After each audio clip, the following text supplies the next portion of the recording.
Now, if I didn't know any better, I'd say that you're looking at running for president. Do it. Do it. Look at me. Do it. I will personally write you a campaign check now on behalf of this country, which does not want you to be president, but which badly wants you to run. I am officially running for President of the United States, and we are going to make our country great again. There's not going to be a President Donald Trump. I think that man will be president of the United States right about the time that spaceships come down filled with dinosaurs and red cake. Donald Trump has been saying that he will run for president as a Republican, which is surprising since I just assumed he was running as a joke. Donald Trump will not become president. I continue to believe Mr. Trump will not be president. Donald Trump will never, ever be president. Moderator, but apparently believes that Donald Trump is a clown. President Obama will go down as perhaps the worst president in the history of the United States! Exclamation point at real Donald Trump. Well, at real Donald Trump, at least I will go down as a president. You're never going to be president of the United States by insulting your way to Let's see, I'm at 42 and you're at 30. We have a key race alert right now. Donald Trump now has reached the number of delegates needed to clinch the Republican presidential nomination. So, right now, Mr. Trump, to answer your call for political honesty, I just want to say, you're not going to be president, all right? It's been fun. It's been great. I love you. But come on, buddy.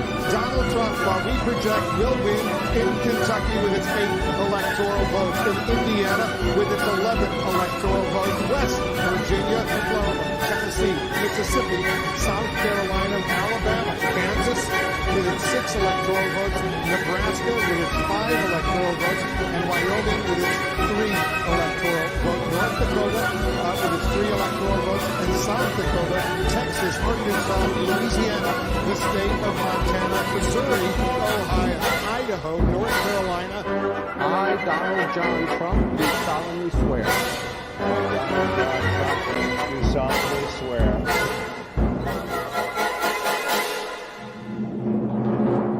Together, we will make America great again.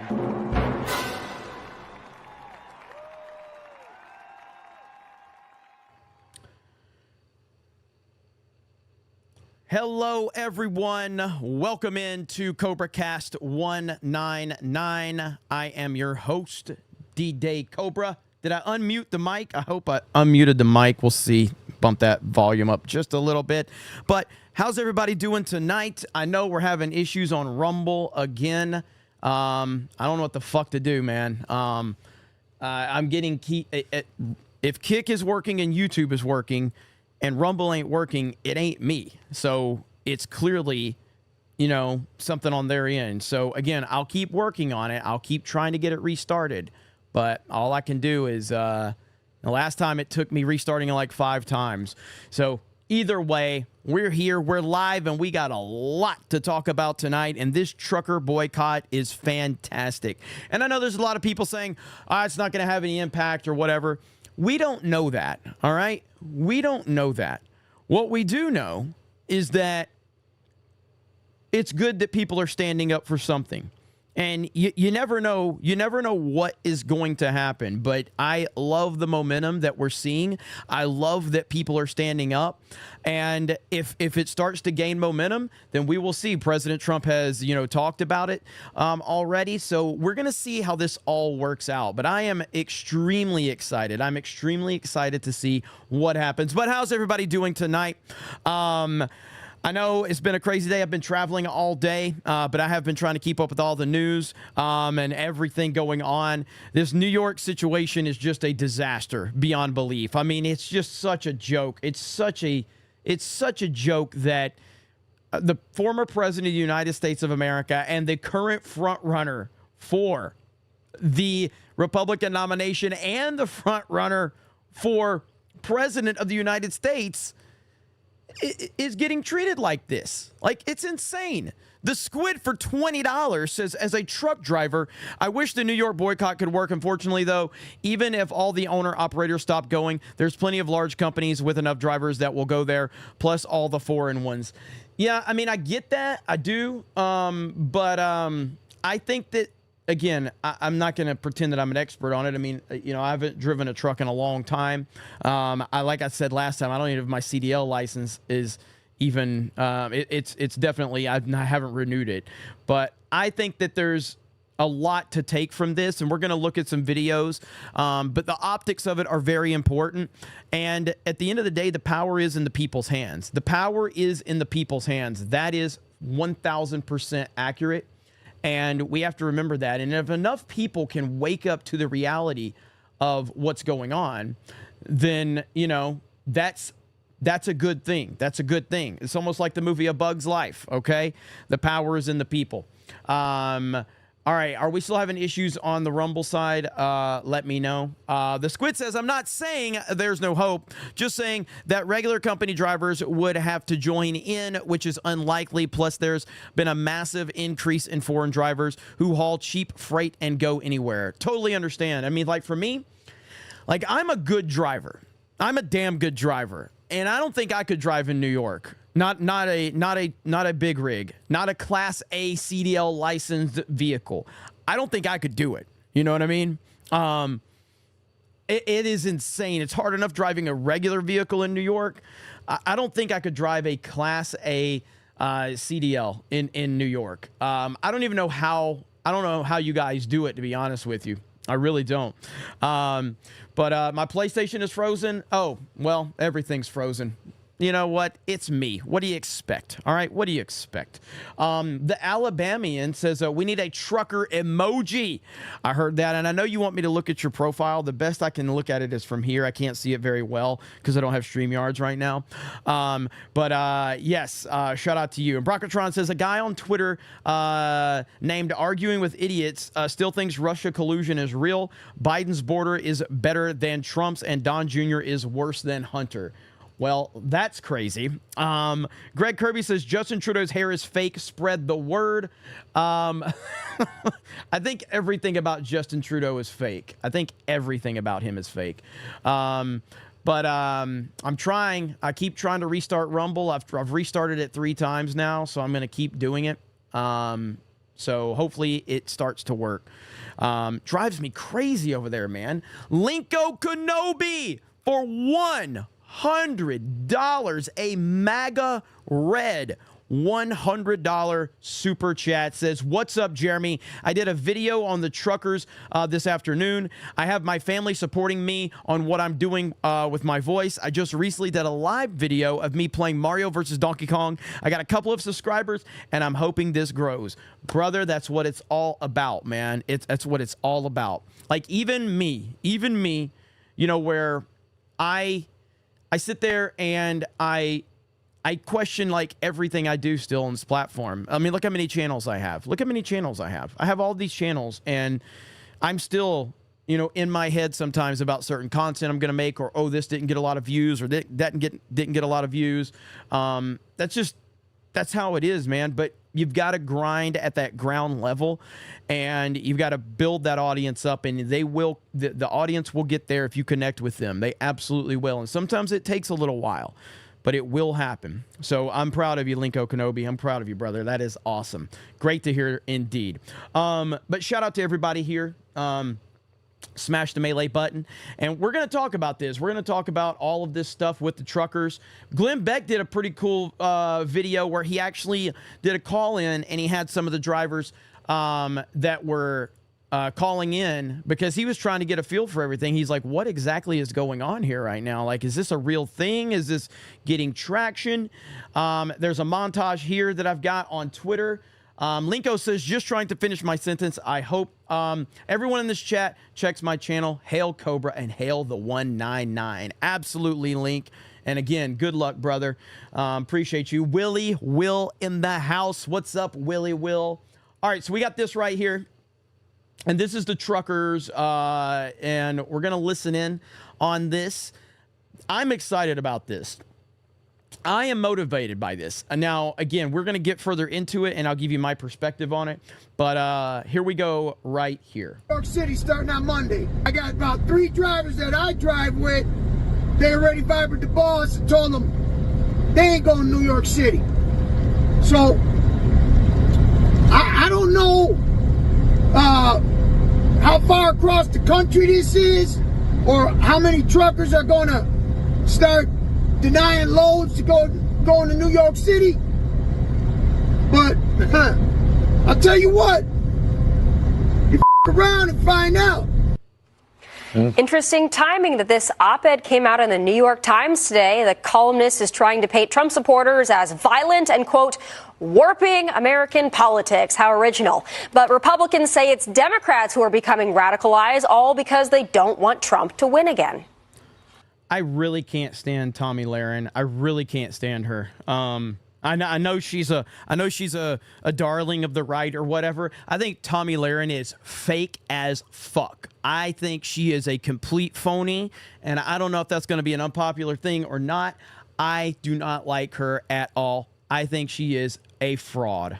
But that's neither here nor there. Democrats have become radicalized, and they have decided that partisan politics matters more than the rule of law. What this is about power and trying to destroy Donald Trump. Why?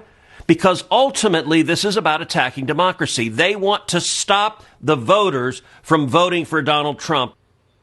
But there was a big win for Trump this weekend, hours after he launched his new sneaker line in a surprise visit to SneakerCon in Philadelphia. The gold Never Surrender high tops officially sold out. No, I'm going to be honest. I think I kind of fucked up by not buying a pair. Like, holy shit. I mean, I think they're cool as hell.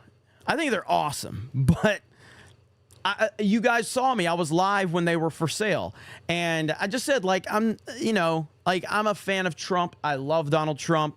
I don't go crazy over like little things all the time with Trump. Ultimately, I think Donald Trump's best for this country. And that's really what it comes down to. I think he's the best person. He's the only person that can get this country back on track. I think there's a reason they hate his guts. And it's because he's a threat to the corruption in Washington. But so I'm not really the guy that jumps on stuff like this. Holy shit, man. These things... I'm also not a scalper either. I fucking hate scalpers almost as much as I can't stand Tomi Lahren being a phony that she is. So I'm not the type that would buy them to resell them or anything like that to try to make money off of it, because I think that people that do that are just the scum of the earth because they ruin hobbies and things like that for real fans.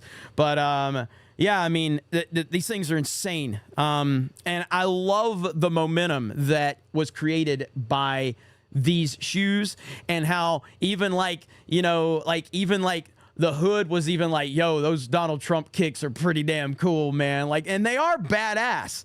Like, they are, and the memes have been glorious. By the way, Alec Baldwin's finger just dropped a 50 gifted memberships. He don't miss. I even gave him the Jordan gif with Jordan sinking that jumper against the Utah Jazz to seal the deal in the NBA Finals for Alec Baldwin's finger on Twitter. He don't miss. Thank you, Alec Baldwin's finger. Word yet on if the limited supply of $399 kicks will be restocked. Jason, you're a fashionable guy. Bro, he has to restock these things like Trump. Make 10,000 available, or just keep releasing them in 1,000 increments. Like, hey, we got another 1,000 available. Basically just pull a Nintendo. Just create this market rush of interest. Release 1,000 and then boom again. Then release another 1,000. Make your money, Trump. We'll pay off your. First of all, he's not got to pay that fine. But the point being is that MAGA would raise that money for Trump if needed. But we'll get into that a little bit later. I thought that there was just like this was something about the truckers. I thought there was more stuff about the truckers in this one, but maybe I'm wrong. The culture always... We'll go back to that one, but I want to stay on point with the truckers right now because that's the most important topic that we're dealing with right now is the truckers. Because I think that some damage can be done to New York. listen, I know people in New York. I have people on my team that are from New York, all right? I have nothing against hardworking, everyday New Yorkers. The bottom line, though, is I think somebody said, like, like in that area of New York, we're talking like it's like 85% Democrat, and it's been that way for probably as long as I've been alive.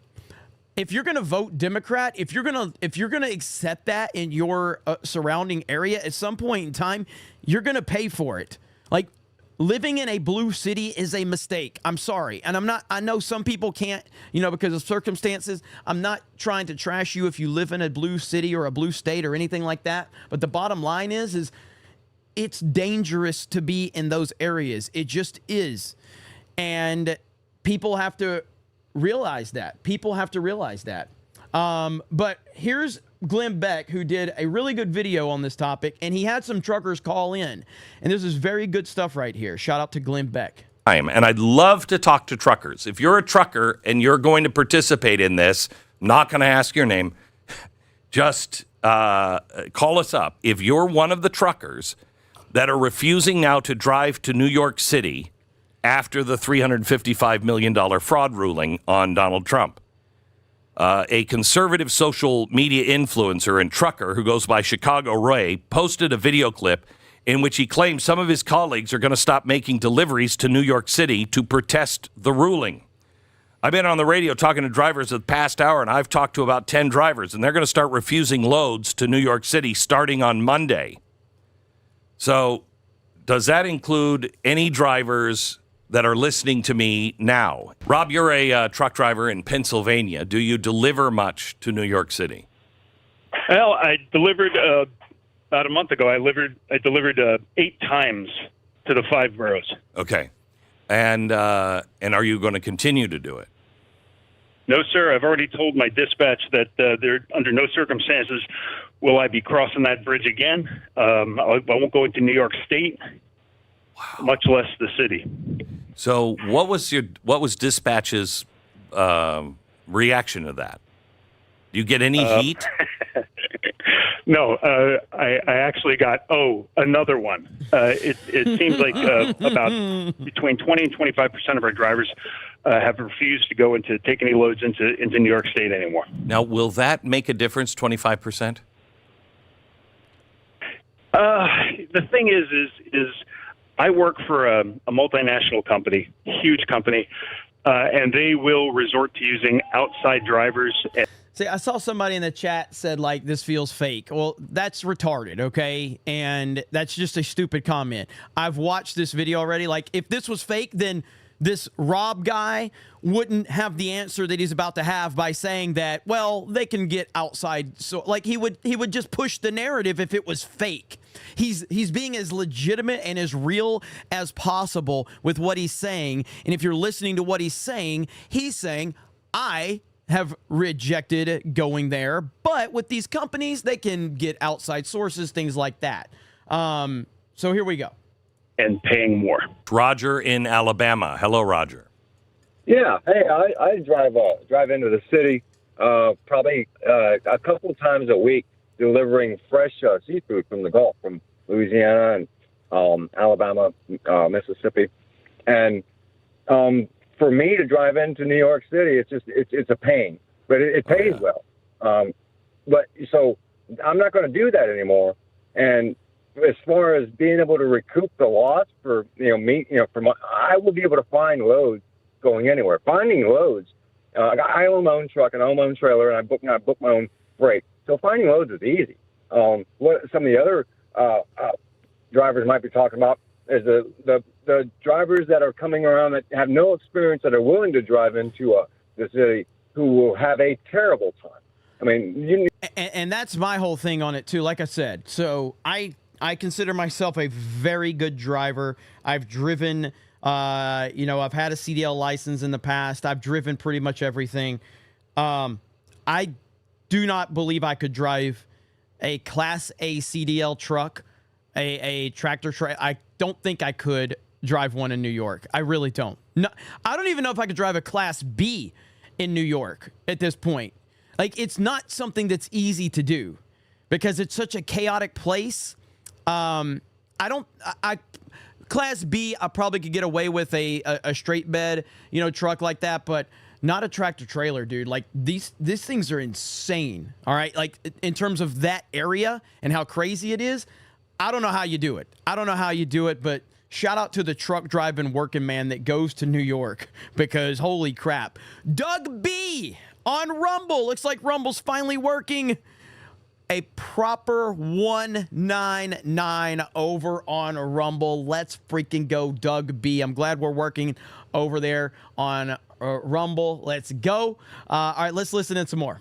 New York City, if a bunch of independent truck drivers start doing this, New York City will feel a pinch real quick. But it really won't hurt the trucking industry, at all, because there's such a demand for drivers. Right. And experienced drivers who are independent, own their own truck and own their own trailer, and run their business well, they won't have a problem with this. Yeah, I got to tell you, if you don't survive the fuel problem from a couple of years ago, we can survive that, and it won't hurt New York City. I have to tell you, if you don't know, if you've never driven in New York City, especially with an 18-wheeler, you're screwed. I mean, it is really tough to get around. I don't know how you guys do it in New York. I really don't. Well, some of the new and experienced guys, they can't. That's just it. They cannot do it. They just can't. They're crashing into bridges and tearing up the neighborhood. They just can't do it. I've known some people that had 5 and 10 years experience that have trouble driving through the city. It's not easy, but it can be done. But it's not going to be done by me no more. What is the feel on how many it will take to be able to affect New York? I don't know the number of how many it will take, but the length of time will surely take effect. Because even if they still get goods into New York City by some of the scab drivers, it's going to cost a lot of money, because they're going to feel the loss of because it's more than just groceries. Yeah, it's fuel, it's everything. Groceries. It's everything that's sold. Somebody in the chat said Roger, who's the Alabama caller, is probably Jeremy's cousin. Probably. I mean, look, I'm from Alabama.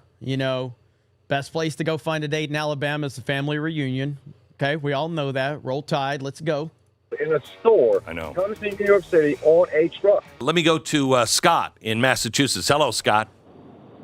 Hey, Glenn. Yes. First time, long time. Thank you. Hey, I'm not going to New York City. It costs $100 and some odd bucks. I think it's $130 to cross the bridge. That I can look down through the potholes and see. I do think that there probably will be some truckers that probably not even like for political reasons, but they're probably using the political reasons to like say, you know what, I'm not going to New York. I don't want to deal with New York. I think there probably would be some people that are like, hey, I stand with Trump, even though they probably don't care one way or the other. And they're like, I stand with Trump. I'm not going to New York. You know what I mean? See traffic on the layer below. And then you get in there, and the last time I made a delivery there, it was in Manhattan, and my truck takes up 6 parking spaces, and I haul construction material, so they're gonna take it up to the top of the building, right, for the roof, styrofoam insulation. So they told me, hey, park here on the side of the road in Manhattan. I had to double park. So the cops came along, gave me a ticket, $250 ticket for parking, and $250 for blocking the bike lane. I'm like, what the heck? I don't really know what this has to do with the point, but I hear what he's saying. The FBI, I've dealt with the FBI and the police, and they say, just move up somewhere else. And it's no problem there. So, I don't need to go to New York.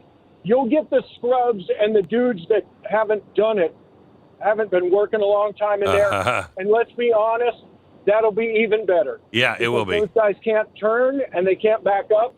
So you're going to have accidents. You're going to have traffic tied up. Yep. You got guys that can't back up and can't turn. This is their first car. Let them have them. Yeah. Scott, thank you very much. Let me go to Jason.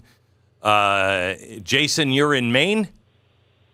Yes, I'm on my way to New York as we speak. I got a load of lumber on that's going over to right off 84 over by Fishkill Hill. But I'm not.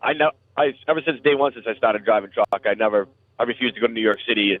It's a big pain, but Exactly, Hayden. And I saw your 50, Hayden. I'll get to that. But yeah, so again, I do think there's just a lot of people that just genuinely don't like going to New York anyway because it's a shit show. And again, I want to be clear. I understood his point, though. I mean, because again, when I drove, it's so hard to find. And again, we're talking about in like Panama City, Florida, where I lived at the time when I used to drive.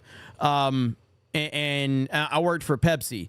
So they had, I think we had two 18-wheelers, I think, two big rigs with Pepsi, and then the rest of them were the straight bed trucks. But it's so hard to find somewhere to park. And so what he's saying is like, I'm getting fined for basically just trying to do my job in New York where I park. Like in Washington, they asked me I move up. Where in New York, they just fine me. They don't even give me a warning or they don't even have any courtesy. So he's basically like, F them, which I totally understand. I've been looking at this and I've been trying to figure out if there's any truth to it. So I'm glad I couldn't wait till this morning to listen to you to see, because a lot of times you'll hear things like this and you don't know how much truth to it is. But I'm a 100% Trump supporter and I have no shame in admitting it. And I have no problem not bringing this truck. That's the blessing that maybe being an owner operator, I don't have to take any loads that I don't want to. But like the other guy was saying, the other guys, sometimes they don't have an option. It's their job. So it will hopefully make an impact, and hopefully it will make a statement that, hey, we're not going to tolerate this, because something needs to be done, Glenn. Hello, Jay.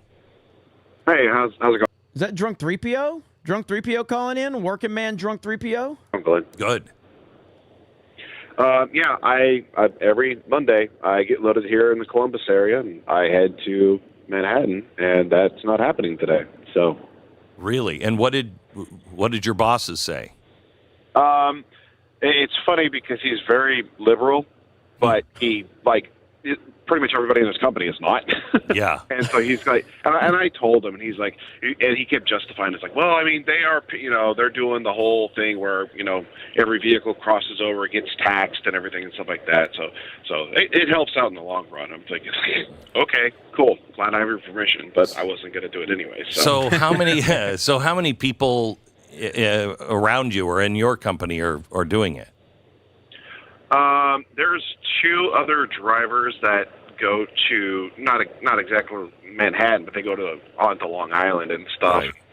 And they're kind of hem high and audit and stuff. So, I mean, we're not a big company, right? But it's I've been with this company for 10 years, so it is what it is, and I was like, that's fine. I have no problem. We have Chris in Georgia.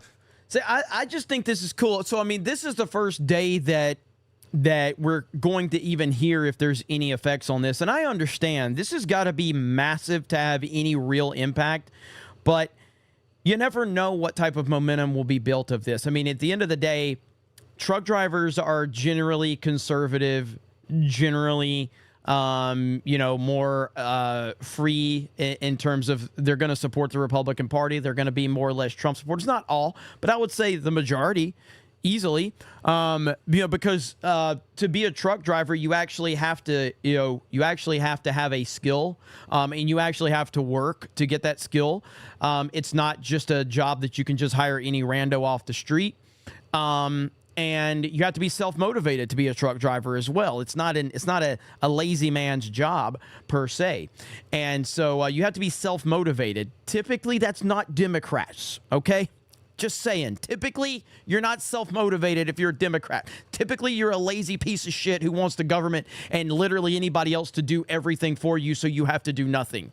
So we'll see what type of impact it has overall. But I do like hearing Glenn Beck taking calls from truckers to kind of get the pulse of what's going on out there. Who, you've been delivering goods to New York City for how long? About 15 years. 15 years. Into the city or all of New York? All of New York. Okay. And what are your thoughts on it today? I'll no longer be going to New York. We're non-force dispatch, so I can choose where I go, and I'm going to Georgia instead. So are you hearing this from a lot of, because I've had one truck driver call in today and say I was excited to listen to the show today because I wanted to hear if it was just me and just a handful of people or if this is a big deal. Well, I hadn't heard about the boycott until you mentioned it. Really? personally, made that decision when I heard the announcement last week. But yeah, it's not right. No, it's not right. It's not right. And this, I think, is the kind of thing that Martin Luther King would have done. This is a peaceful protest. It's all of the individuals choosing for themselves. I'm not going to support that kind of activity and not doing it. I commend you for it. I'm interested to see how this works out. I mean, I think that, and there's another video I want to show everybody really quick on this topic, and that it's from News Nation, I think. Is it News Nation? So their report's actually pretty interesting when you hear how they break it down. First, let me say hello to everybody in the chat again, and all of your support. So shout out to our Rumble audience and our Kick audience. Thank you guys for being here. Hayden Wayne for 50 says, I've driven 52-foot trailers all around in Texas and towns and all over cities. I don't think I could do it in New York City. That sounds wild. Respect to those who do. Unfortunately, we may be about to see a real escape from New York. Truckers lean right wing. Absolutely. I don't think I could do it either. I really don't. Let's see. I see you, Jessica. Hello, Jessica. Good to see you, Jessica. There's Yo Pops in the house. Solid State Citizen. Frank Hernandez. Owen Butler. Vince in the house. Tweeted Tone in the house. Sane Adam. I see all of you. Thank you guys for being here. I appreciate it. Eric Guide Wall for 5 gifted memberships. Let's freaking go. And we had Hayden drop those 50 gifted memberships. We have over 3,400 people here on YouTube alone. Smash the melee button. Subscribe to the channel if you're new. My name's Jeremy. This is CobraCast, D-Day Cobra, whatever you want to call me. Dumbass, inbred. There's a lot of things that work around here. But this is CobraCast 199. I see, let's see, is it Evie Loves You says, what is 999 or 199? 199 is us. We are the 199, Geeks and Gamers.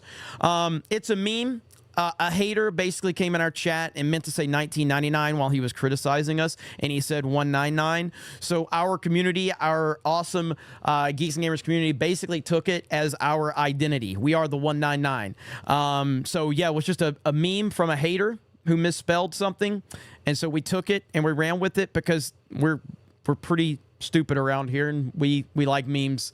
So that's pretty much it. We've got hats now, we've got merch coming out, and it's been a wild ride. And the scan in part is another hater who said that he meant to say that we were scamming people in, but he said scan in. So then we took that as like, oh well, yeah, we scan in our cult members of the 199. So that's what we do around here. All right, this is interesting right here from News Nation. Let's hear this one right here. Well, some of President Trump's supporters are pushing back against what they see as an unfair justice system, threatening a boycott that could have a major impact on the country's largest city. Some truck drivers say they're planning on refusing shipments to and from New York City in protest of that $355 million verdict against the former president in his business fraud trial. Dre Clark is live in Manhattan with the latest. Dre, what could this boycott do to prices, not just in New York, but for all of us across the country? Well, certainly if truck drivers were to boycott New York City, the impact has the potential to be very damaging and very quickly. We're talking about supermarkets, big box stores, and other businesses that rely heavily on trucking. They would feel the pinch, and so would their customers. About 90% of communities here in New York City rely heavily on trucking to move their goods. This morning, we're on the Jersey side of the George Washington Bridge, and every day you can see hundreds, if not thousands of trucks crossing the bridge from Jersey into the city. Meanwhile, one man is now telling truck drivers not to come to New York City after former President Trump was hit with that massive multi-million-dollar fine last week. Take a listen. You cannot, like, I don't care who you are, okay?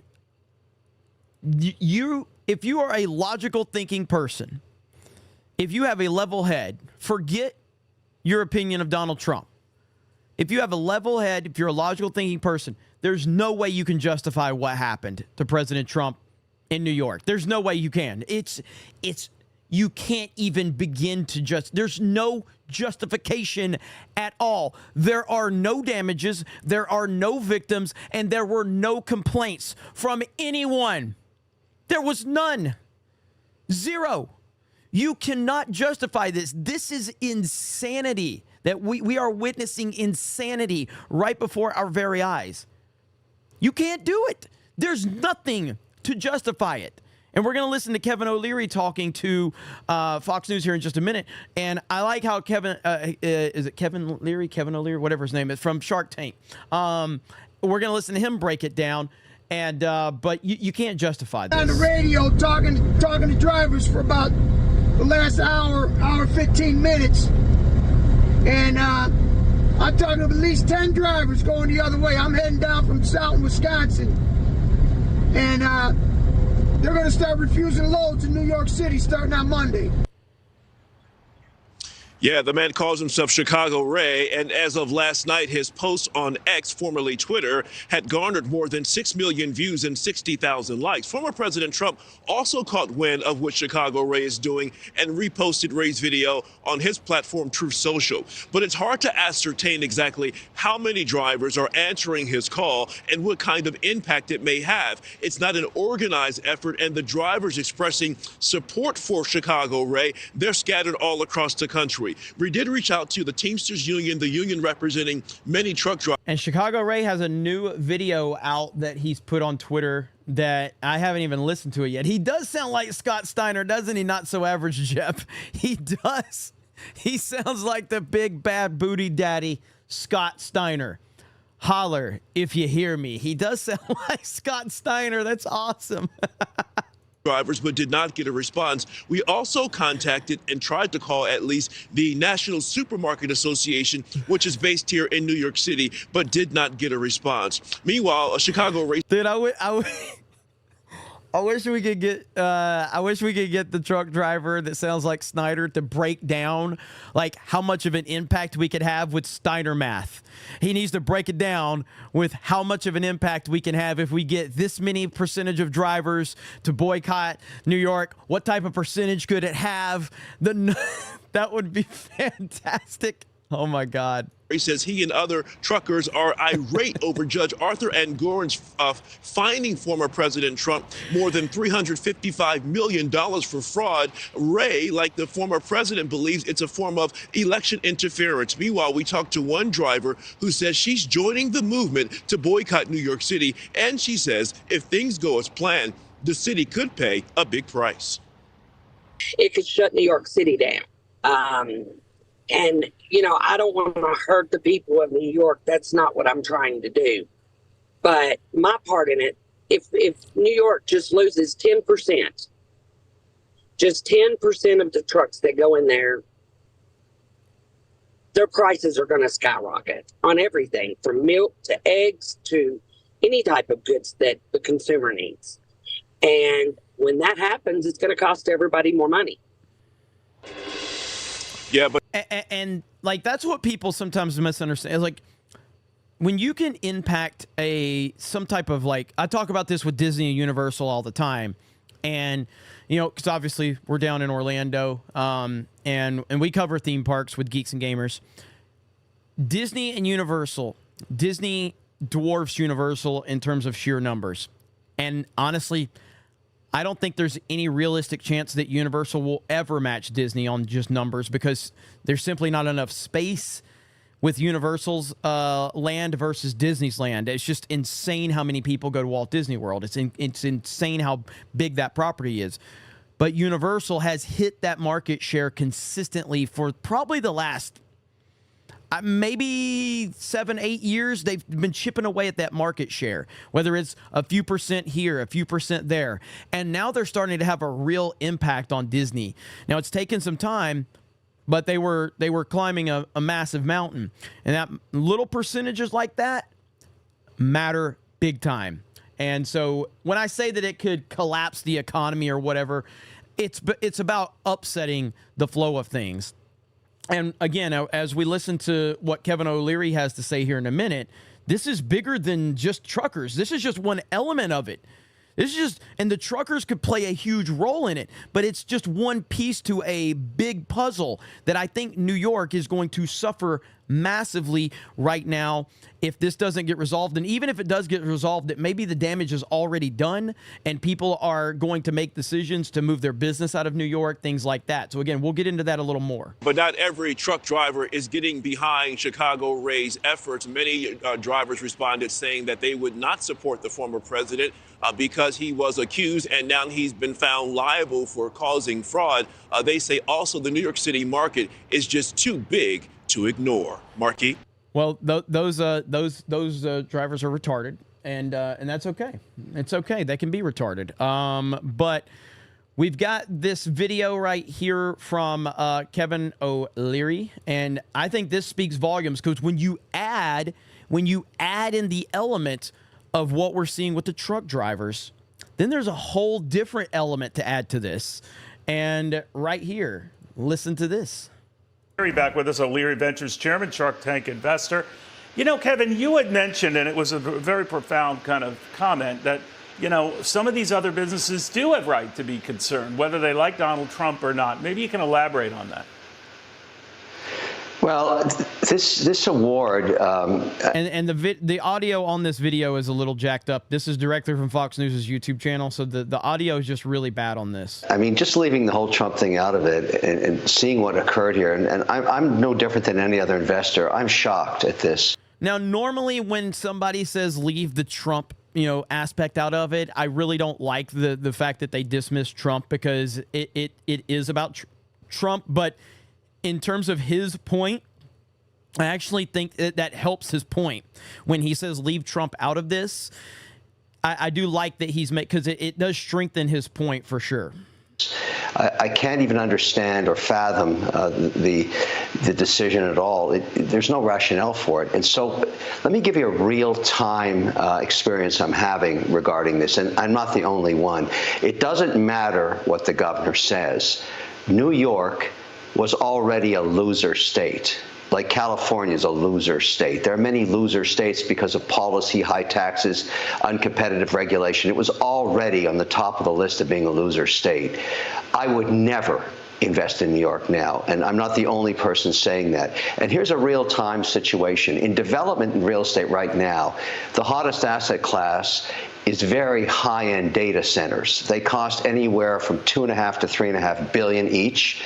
They're very expensive. They require low power. You need permits, but most of the major institutions in the world need more data centers, and that's why developers like me are doing this. Now, you need power. So New York has Niagara Falls. Normally, you'd consider that to put in one of these facilities, create 400 jobs, 5 more jobs for each of one of those for auxiliary services. I can't go to New York. So I'm going to Oklahoma, North Dakota, West Virginia. Governor Stitt, Kevin Stitt, my staff have met with him. Governor Bergen, the same thing. Governor Justice. Those are winner states. They don't do things like this. I have to syndicate that debt and all that equity. We're talking billions of dollars here. Do you think any foreign institution or any— So, like, and you could essentially just say,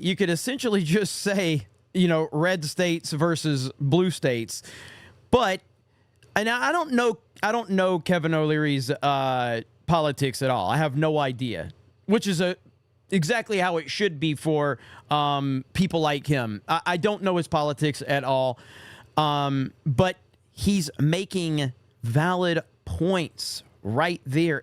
There's perfect points, and for him to call New York and California loser states, I think it has more of an impact for somebody like him instead of saying like Democrat states, because then it just comes off as he's biased.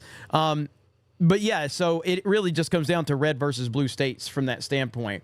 But I like the points he's trying to make, and yeah, I mean this is so much more than just like, this is not isolated. This Trump decision transcends politics. It transcends your bias. It transcends everything.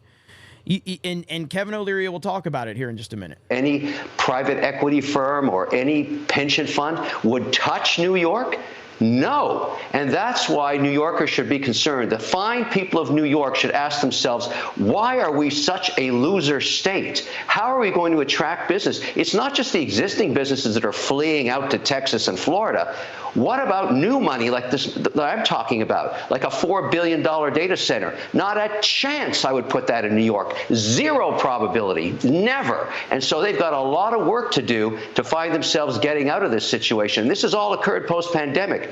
Winner states versus loser states. Look at Tennessee right now, fastest growing city in America, Nashville. Winner state, good policy, competitive taxes. You've got to start thinking about this in the context of winners and losers. New York, mega loser state. So, Kevin, what did you think of Governor Hochul saying this is like a unique one and done because Donald Trump went too far and was so nefarious? You guys, if you're just doing what you should be doing, you have nothing to worry about. But they're very worried about it. Yeah, we're very worried. Every investor is worried because where is the victim? Who lost money?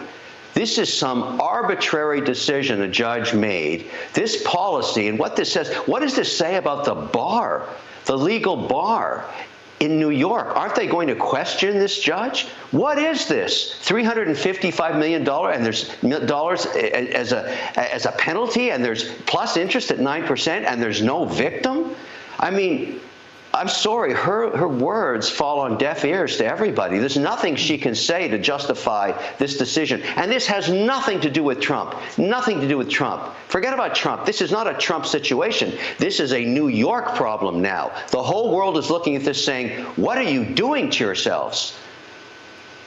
Well said, Kevin O'Leary. I mean, you couldn't have said it any better. You could not have said it any better. And he kept it to that point where he's like, I'm not bringing politics into this. I'm not bringing anything. I'm simply just calling it like it is. And it was perfectly said. Now, here we have right here. All right, check this out. This is it's from ALX, current Donald Trump versus Joe Biden 2024 electoral map projection by Decision Desk based on polling. So as it stands right now, based on polling, look at that. Trump 312, Biden 226. I just wonder, like, how is Florida even likely GOP? That should be 1,000,000% GOP. But we're looking at a potential landslide right now. We are looking at a potential landslide is what we're looking at. Now, it's just it's beautiful to see. It needs to be more, okay? It needs to be more. But, and I do, somebody said it in the chat, and I agree. Like, it's not going to be Biden probably. But as it stands right now, and I do think, I'm going to say what I've said. For those of you that watch me consistently, I know you're tired of me repeating this point, but I just have to. I hope I'm wrong. I've been hoping I'm wrong for over a year now. I do not believe Joe Biden will be the Democratic nominee. I don't believe it. I haven't believed it for over a year. I don't think that they can fake this all the way until November. I don't think they can do it. They did it last time with COVID, and they kept him in the basement and all of that. I do not think they can pull it off this time.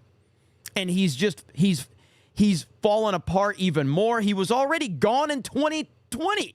He was already out of his mind. He's completely embarrassing now. And I just don't see how they can do it. I don't see how they can pull this off. Again, I hope I'm wrong. I hope with all my faith that I'm wrong. Please be wrong, but I don't think I am. And that's the scary part of this whole thing right now. This whole thing is going to go in a really bad way. And again, we're in February now. We're still in February. We're only in February right now. And we've seen all of this craziness happening. We're only in February. This is a problem, a huge problem. And the desperation is going to get worse.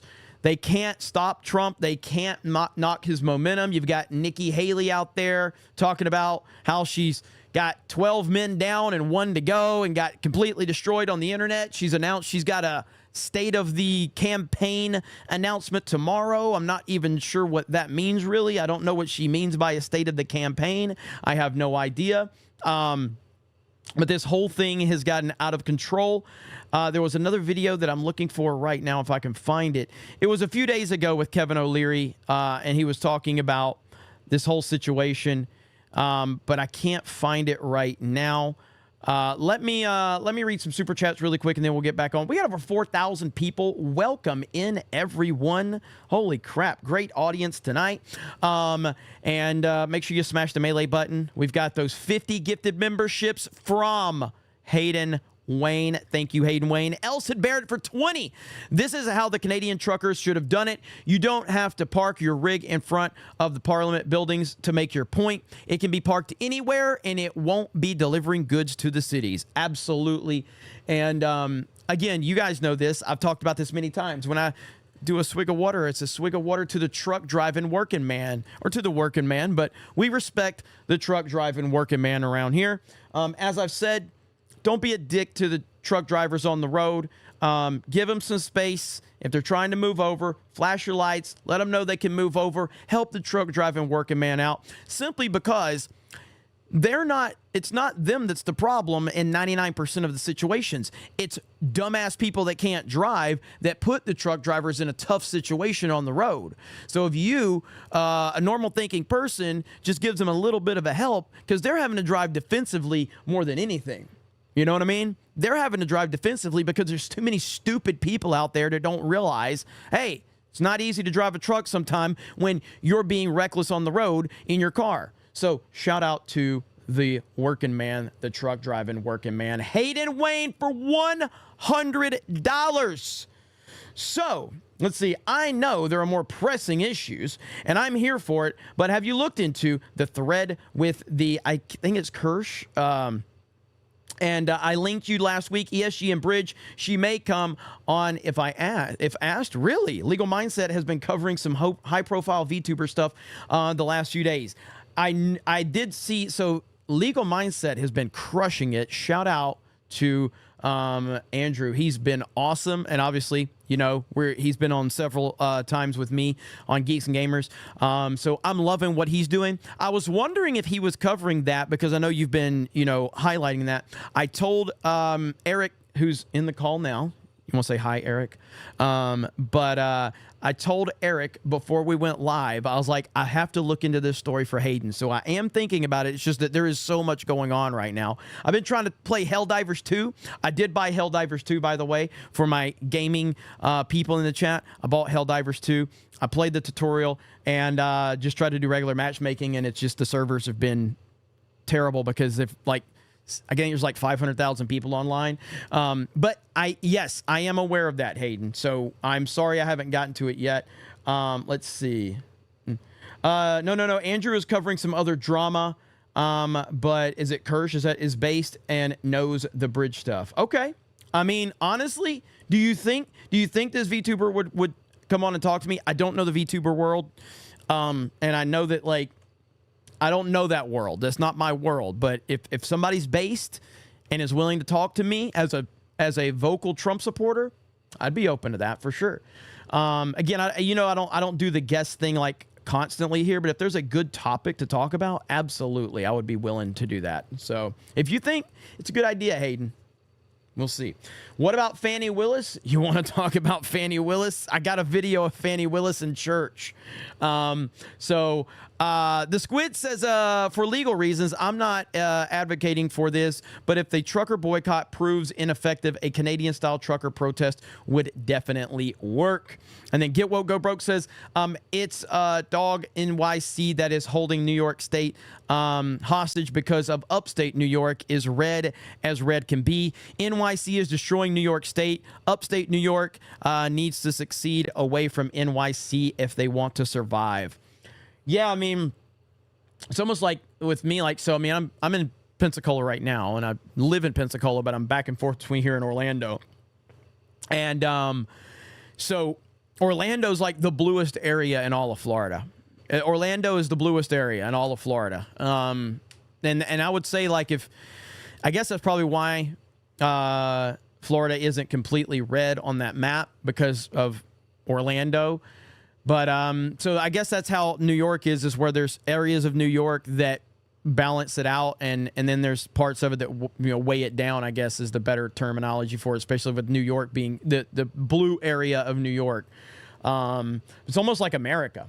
Miami's not as blue as it used to be, I don't think. I'm almost positive Orlando's the most blue area in Florida now. If somebody wants to fact check me on that, we will see. Let's see. Eric CB912 says, good. As a former New Yorker, they get what they deserve, not just with Trump, but with crime, immigration, and the state destroying their fossil fuel industry. They need to live with what they voted for. I don't disagree. Hazel Eyes for $9.99 says it's really important to pay attention to your local races as well. Trump needs the right Congress.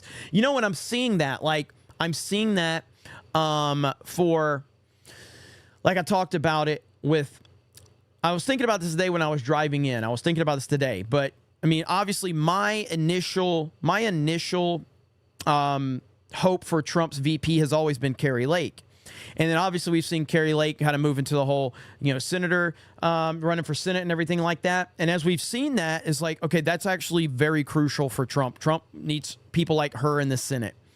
And then, of course, the Tucker Carlson stuff came up, and I'm like, I love the idea of Tucker Carlson being his VP. But now we've seen Tucker kind of come into his own with what he's doing as the independent media voice, and that's a massive piece to the puzzle for Trump. So now it seems like Vivek seems like the most popular choice. I don't know if he's a front runner from Trump's perspective or anything like that, but I love the idea of Vivek being the VP. I love that idea. And it seems like a winning team. And, Ron DeSantis can just sit over there and eat an ice cream in the corner with his high heel shoes. Which, by the way, is DeSantis going to release some golden high heel shoes to compete with Trump? I'm waiting. We're waiting. Come on, Ron. Release some golden high heel shoes, man. Price them up. I don't know. Price them for $3 or $4. I bet people will buy them, Ron. Just get you some golden high heel boots, okay? I think it would work. I think that's a winning strategy for you right there, Ron. We'll see. Let me see. Aunt Ryu says, yo, Jeremy, the truckers are also boycotting here because at least they have congestive pricing. I used to love the city, but we deserve this for allowing corruption to run rampant for so long.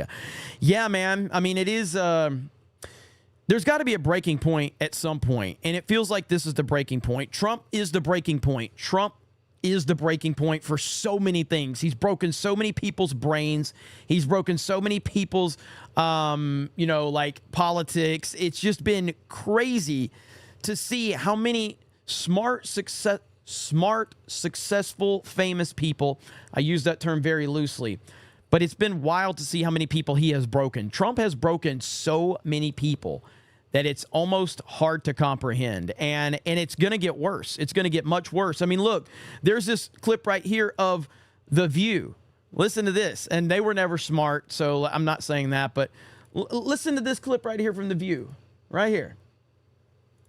I don't think I need to see someone who has been twice impeached and is a disgrace and a one-term president with 91 counts facing him. I think it legitimizes him. I don't need to be gaslit by Trump.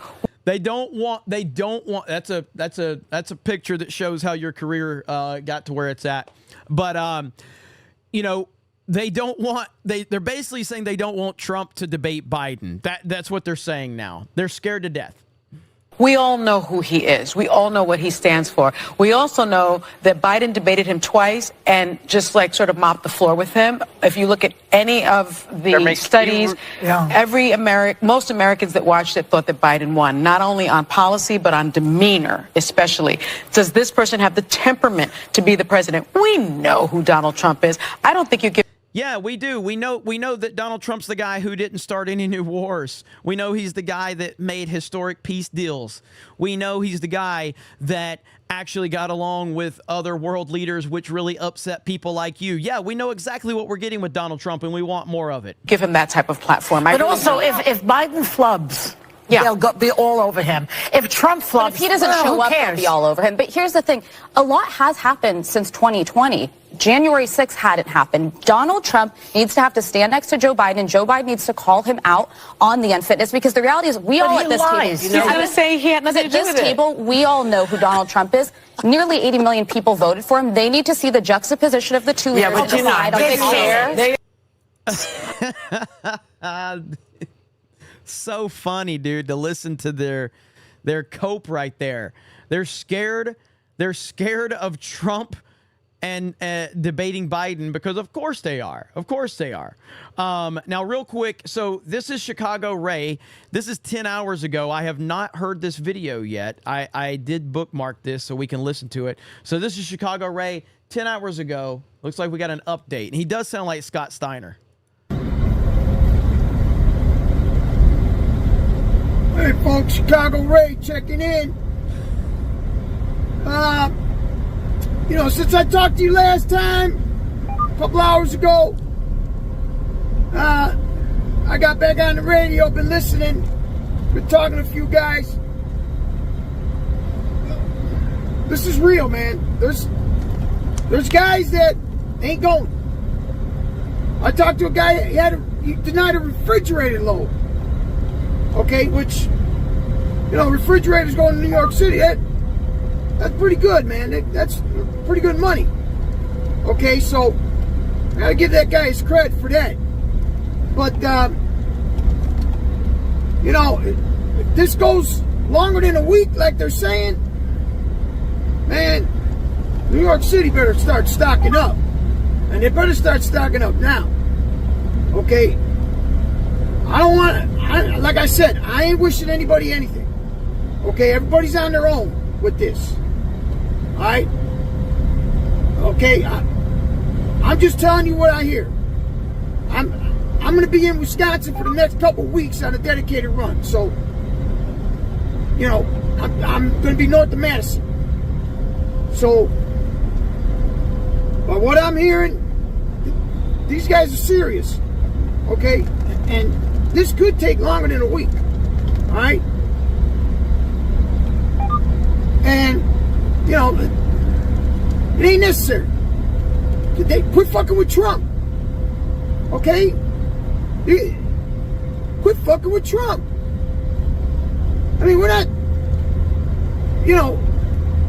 we're not trying to tell you, that, we're just against what's going on in this country. Okay? We got careers out here. We got livelihoods. We ain't trying to hurt nobody, but we're going to stand for something, man. We stand with Trump, man. Cut the bullshit. Cut the fucking bullshit, man. It ain't got to be like this. So, I'll check in with you later. Okay? I like this guy. This guy's badass. I got a couple runs up this way. I'll let you know what I'm hearing. I don't know what's going on the other side of the country.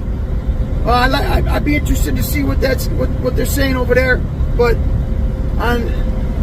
what I'm hearing over here, this is on, man. This is on. All right, Chicago Ray, checking in. I'm truckers for Trump. Millions of us. Millions of us. MAGA, baby. See you down the road. Dude, somebody who knows this guy has to get him to say holler if you hear me. It will be the greatest thing ever if he says holler if you hear me. That's awesome, though, man. He's awesome. He's great. I saw this clip, too, from Megyn Kelly. Have you guys seen this clip from Megyn Kelly? Listen to this real quick. Here we go. Here we go. If I had to put money on it, if I had like 10 grand to bet on if Trump gets reelected, will he charge Biden or Obama if he can? I'd put it on yes, he will. Can you imagine how pissed off he's going to be? Yes, he will have won re-election in this scenario, but he is going to be so angry at what these people put him through. I know you're right. Like, he wasn't particularly vindictive in his first presidency. I just think this is next level. What they've done, they're the ones who crossed the Rubicon, and I do think they will rue the day. I think the country will rue the day, but we're a long way off from that. Dude, if I had to, God, it's. Can you imagine if he does charge? I want him to charge George W. Bush. That's who I want him to charge. I want him to charge George W. Bush. Go ahead, get W. Handle him and his whole fucking corrupt administration. But they're all in it together. I mean, you've seen how W and Clinton and Obama, they all hang out. But yeah, I want him to go after George W. He won't. But I personally, listen, man, we can say whatever we want about Donald Trump in terms of his temperament and he does want retribution, but we're not talking, like, I know a lot of people like to dismiss Trump's intelligence, which to me is insane. Trump is a smart dude. I don't think he's playing 4D chess like a lot of people think. I don't think that he's this, this guy that's got this crazy master plan, the Q plan or whatever. I don't think that at all. I think Donald Trump is just a very level-headed guy that operates with his gut instinct, but he's also smart enough to make decisions that are beyond his emotions. So, again, correct me if I'm wrong, and I've asked this question before. Donald Trump has been famous for my entire life. He's been one of the most famous people for my entire life. And now he's the most famous man. Has there any video that we've ever seen of Donald Trump losing his cool? Is there any video of him raising his voice, screaming, yelling, anything? I've never seen it if there is. And they would show it if there was. I've never seen it. The man doesn't lose control. He's never lost control. So my point being is that when he's reelected, I think he goes back into office and he's probably going to make some executive decisions at first that are good for the country. I don't think he's going to go after Obama or Biden. I just don't, because I think he realizes that's not good for the country. In the event of what he needs to do, that's only going to cause him more chaos. Because if you look back on how he ran the country in his first term, what did he do? He tried his best to work with the Democrats as much as he could because he knew they were going to put up so many fights and so many battles and all of that. And he upset his base in a lot of those situations because he made decisions that his base felt like weren't really in line with what they wanted from him and all of that. But ultimately, he's not the type to go in there and go scorched earth. As much as I want him to do that, I think that he's going to have more important things to focus on that are going to be, because he's got to fix a lot of stuff that Biden did. He's got to fix a lot of problems. So I just don't think that he's going to go in there and do that. I could be wrong, okay? But one thing I'm not wrong about is this next video is going to make the audience very happy. Was Gary in the chat? What's up, Gary? Nerdrotic, what's up? And again, hello to everyone else. Shout out to all of you. Thank you for tuning in. I got Rumble restarted again. I apologize. It still looks like it's lagging the fuck up, though, again. I'm going to restart it again. Jay Hellstorm is telling me he knows how to fix this. So me and him are going to get this fixed, apparently. So with my traveling, I didn't get a chance to do it today, but me and Hailstorm are going to get this fixed with Rumble. So my apologies to our Rumble audience over there. But this next video will make everyone happy, and it'll make everyone happy. I think there's going to be, looks like High Tech Hot Dog kind of knows what direction we're going with this one. But let's listen to a very talented individual. We respect her because she is very talented. There's no other reason we respect her. She's very talented. Miss Alina Habba. Here we go. President Trump's lawyers promising to fight back after the judge's decision in the civil fraud trial, a fine of more than $350 million and a ban of 3 years on running companies in New York State. The former president says he did nothing wrong. There were no victims. New York's attorney general says that he cheated the system. Today, justice has been served. Today, we prove that no one is above the law, no matter how rich. I promise Alina Habba's on her way, okay? I'm sorry that you had to see cross-eyed witch here. Ooh, God. Ugh. Powerful or politically connected you are, everyone must play by the same rules. Okay, Alina Habba joins us, attorney for former President Trump. Alina, good to have you with us. First, your reaction to the attorney general there.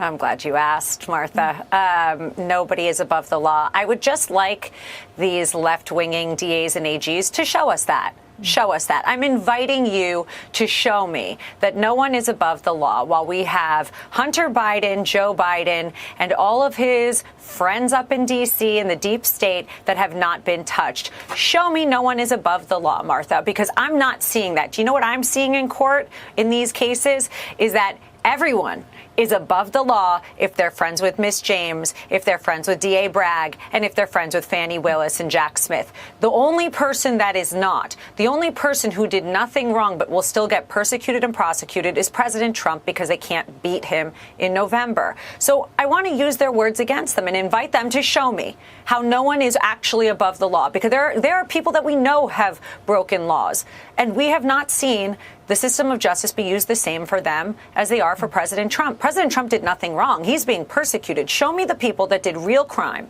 get persecuted and prosecuted. I want to see that. Some of those people are back on the street in about 5 hours, and a lot of New Yorkers would like to see those people who are not rich or powerful, but who have some power in this city in terms of how safe people feel or don't feel. Let me ask you this. In terms of the 30-day deadline from Judge Engoron to pay this extraordinary fine that Jonathan Turley calls obscene, is that the case? Does he really have 30 days to pay this fine? And if so, there are some reports that he will sell off almost all, if not all, of his New York assets. What can you tell us about that?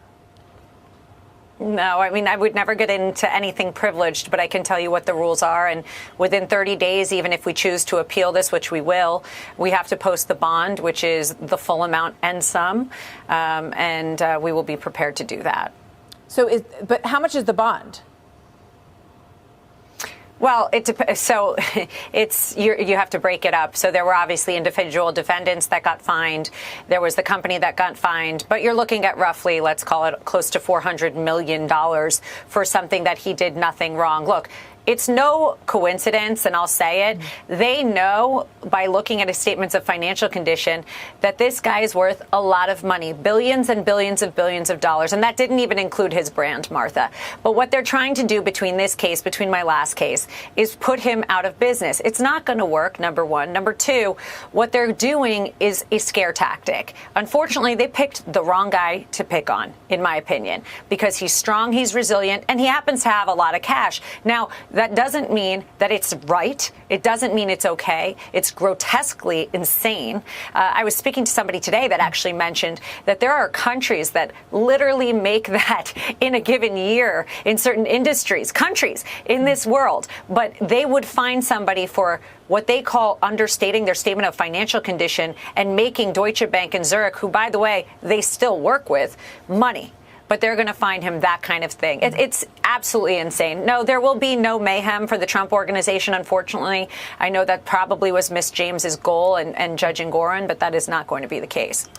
Well, as I said, Jonathan Turley called it obscene. Other people have said that it's a dangerous verdict in the precedent that it sets, and what kind of damage it could do to New York City when other companies will want nothing to do with that kind of politics and judgment. So a lot of people don't want anything to do with New York City, and they shouldn't. And again, it's not a coincidence that pretty much so you have New York, you have California, and you have now you have Austin, Texas, which is basically become Southern California. You have Chicago, and all of these are blue areas, blue-controlled states or cities.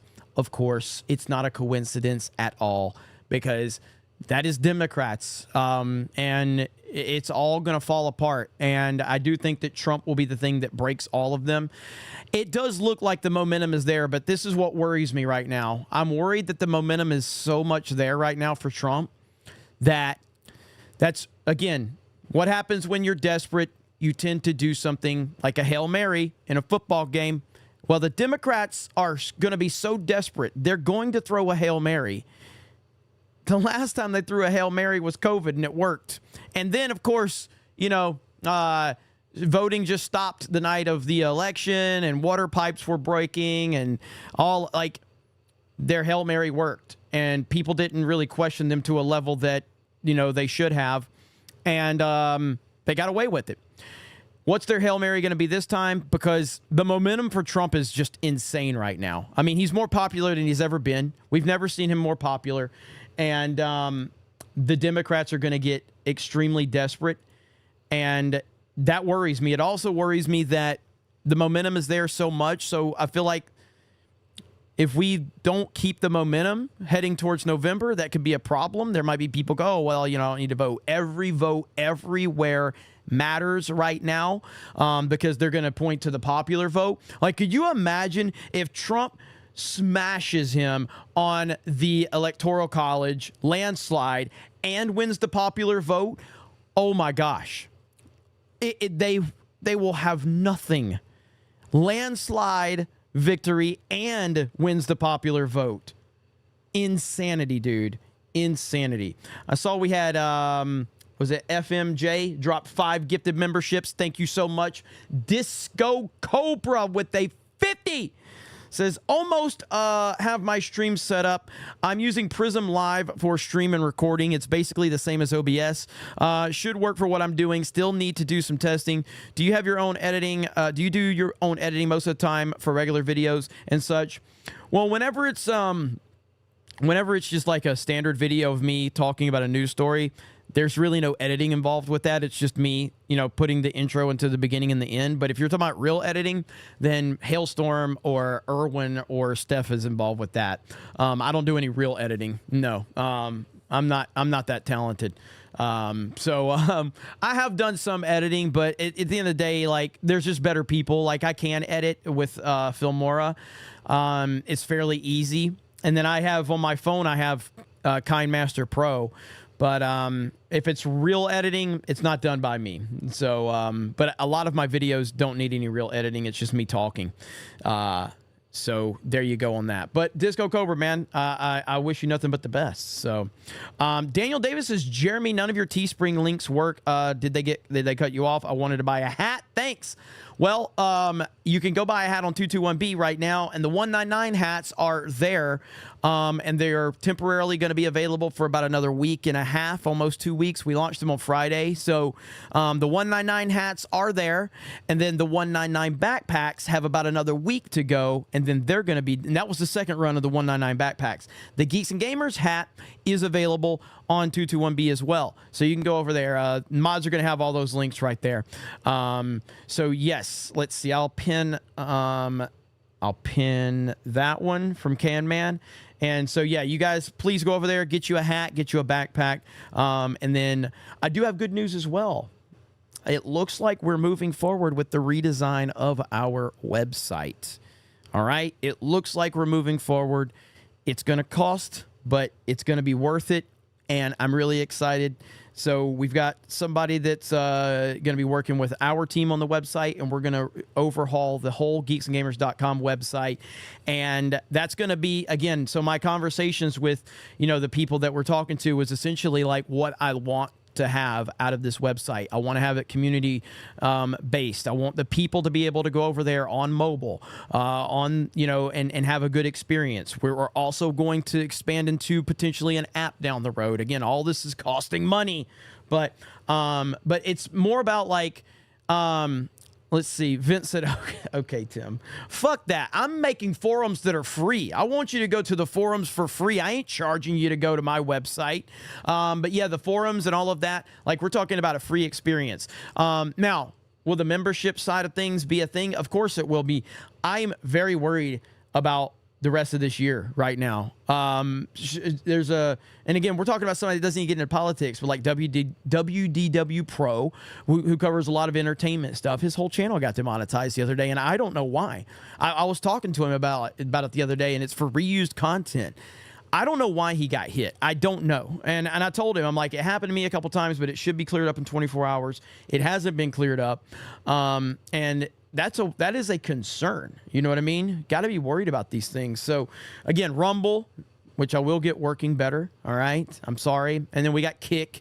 So I really appreciate you. I feel like with Rumble and Kick and the support you guys give us over there, I feel like that scene in Home Alone with Kevin where he walks outside and he's like, I'm not afraid anymore. That's basically me with YouTube.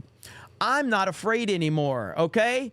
Because if something happens, the people have already shown us that Rumble and Kick got us, okay? So there you go. So I'm not afraid anymore. You hear me? Let me see here. All right. Kevin McAllister. That's right. It's why I'm on Rumble and Gab, says Rebel Scum. Yeah, I hear you on that. Andrew for 20 says, if you're part of the regime or loyal and toe the party line, you can do whatever you want. If you oppose the regime or your middle class, you will face, quote, equal treatment under the law. Rules for thee, not for me.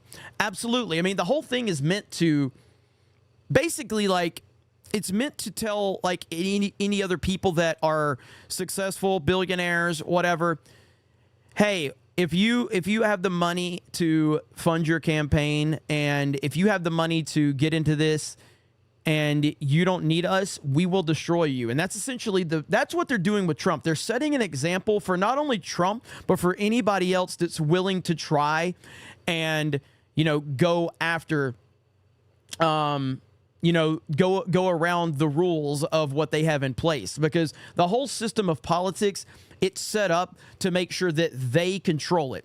They buy you, they pay for your campaign, they elevate you, they control the money, they give you the platform, and then when you get into that position, you have to do them favors. That's what it's designed to do. Trump didn't need any of that. And they're basically showing him, hey, not only you, but for anybody else that thinks like you in the future, we're going to destroy you. That's what this is about. 100% what it's about. And that's the game. That's the game. And, I love the show House of Cards. I love that show. Obviously, the final season is a complete and total disaster because they got rid of the creepy, Kevin Spacey, which is, again, the reason that show works so well is because Kevin Spacey literally is a horrible human being. And so him playing Frank Underwood is the most believable thing I've ever seen. But the whole thing about showing you how the political system works and how manipulative it is and how backstabbing it is and how all of it, like, it's such a good insight into the world of politics. It really is. And let's see here. All right, Josh Johnson with 5 D-Day Cobra memberships. Thank you, Josh. Appreciate that. Let's see where we're at. Got to catch up here. There was another topic, too. We've got to talk about Fani Willis in church. We got to talk about Fani Willis in church. It's just too good. So we're going to get to that in just a minute. Hayden Wayne says, I think Kirsch might, if you ask on X, she's based and knows her stuff. Alec Baldwin's finger gifted the memberships earlier, not me. No, I know that. Andrew is covering a legal bombshell in the VTuber world from earlier this month. No, you dropped a $50 super chat. Alec Baldwin Finger dropped the 50 gifted memberships. If I messed that up, I don't think I did, but you said it twice, yeah. Hayden dropped 50 gifted memberships. Oh, he's done it so many times. Yeah, so I've probably missed some of your memberships too. So, hey, you know what? Just for good measure, Hayden Wayne drops $50 super chat, and Alec Baldwin's Finger, he don't miss, drops 50 gifted memberships. I thank you twice for the gifted memberships. Shit, my bad, Hayden. Well, Or my bad, Alec Baldwin's finger. You guys are crazy, and I love you. So, Cam says Jeremy is kind of retarded. We understand when he speaks wrong. Yes, I am. Yes, I am. F and Dave says Trump met with Tulsi today. I think if she's the VP, I will not vote. No way. I am putting a Bernie bro dim a heartbeat away from the presidency. This will embolden the Dems to get Trump. I mean, I don't love that idea at all. Yeah, I don't love that idea at all. I mean, that's obviously, there's almost no scenario where I don't vote for Trump. It's Trump. But I get what you're saying for sure. I don't like the idea of Tulsi being VP at all. Let's see. Heather Reed says, just for you, Ron DeSantis golden heels joke. Hey, I think he could make some decent money at it. Honestly, like, self-awareness is such a powerful thing. If Ron DeSantis came out with a golden high heel boots meme tomorrow on Twitter, how many people would like, okay, that's pretty funny, Ron. That's pretty funny. All right, we're not forgetting anything, but it's just, it would be funny. Be funny. Laugh at yourself, bro. You know?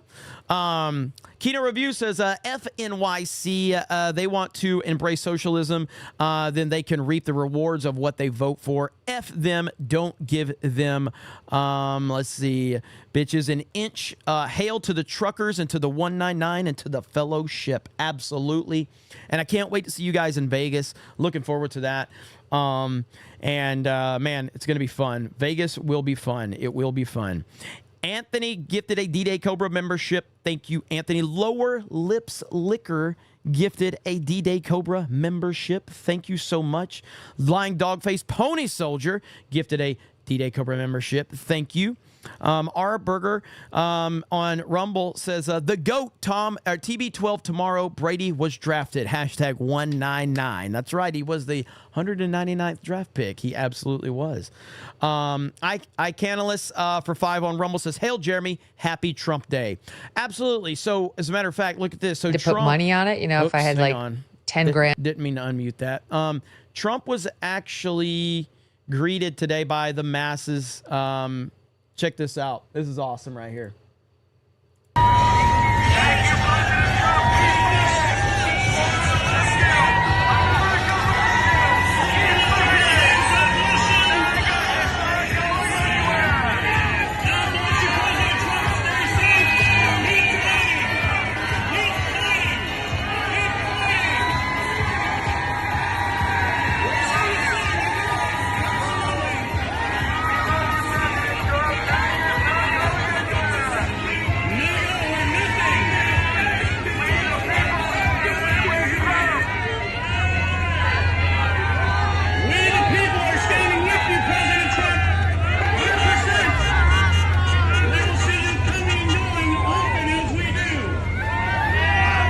Look at that Trump flag, man. Holy crap. That's crazy. And then you've got right here. So who's this from? Of course it's from the Trump. Donald Trump sent over hot dogs, water, and chips again to our He is just the kindness, our rally. Trump water. Of course you have Trump water. Trump. That's the most Donald Trump thing ever. He sends them Trump water. How can you not love this dude, man? Let's see that Trump water. Trump water. It's awesome. Nice. And there's rumor that these are his favorite chips. Yes. No, I think these ones. I don't know. I think they're Lay's. Okay, guys, tell us in the comments who wins the chip war. I think they're Lay's.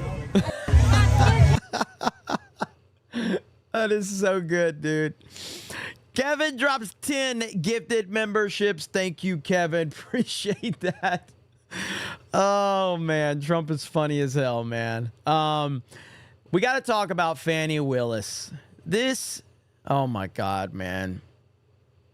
Big Fani Willis. Here we go. Oh, my God. The lack of self-awareness. Let me tell you something that I've learned very, very recently, because you may need this lesson as well. You know, people keep sending me scriptures, and I appreciate those scriptures, but different people from all different walks of life keep sending me this one scripture, and I don't think I ever really heard it till maybe 2 days ago. People send you stuff, you read them, they just kind of become. Just for the record, she didn't do nothing, okay? Didn't do nothing. Didn't do nothing wrong, okay? Things you recite, but you don't really think about what they say.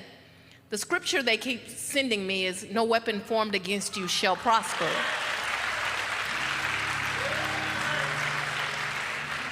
I need y'all to hear me, though.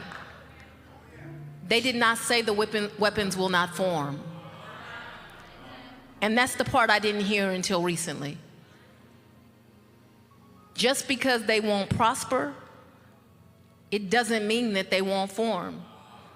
Even if you feel like everything you are doing in your life is the right thing, and you're making mistakes all along the way, but you're trying, you should not think that those weapons will not form.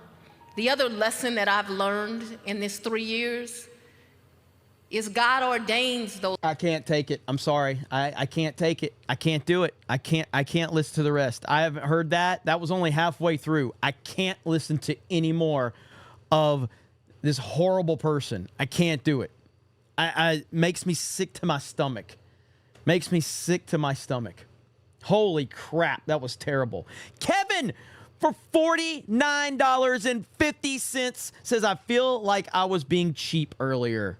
No way, man. Thank you for the generous super chat. $49.50.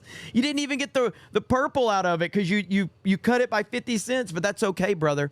Thank you so much. Holy crap. Insane, man. Insane. I'm sorry, I could not keep that one though. That was rough. That was rough. Now one other thing that's really upsets the left. So a few days after Donald Trump gets hit for this bullshit fine, which if you look at the whole thing, it's close to $500 million. The True Social evaluation.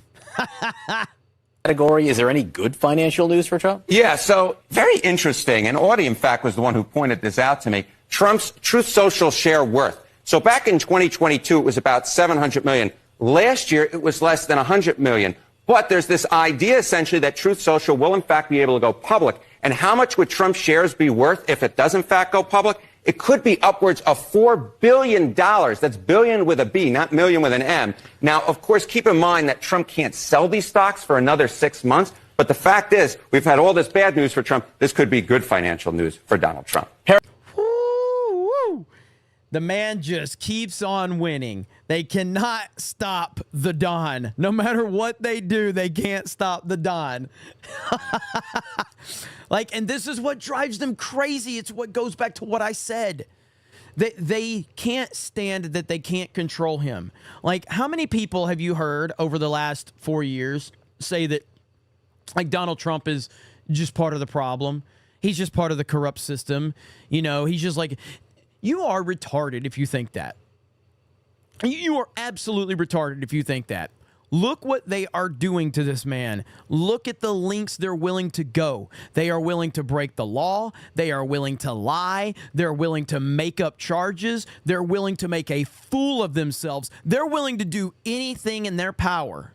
They're willing to punish his family. They're willing to punish his employees. They're willing to punish his friends. They're willing to punish anybody in his administration. They're willing to do anything to stop him.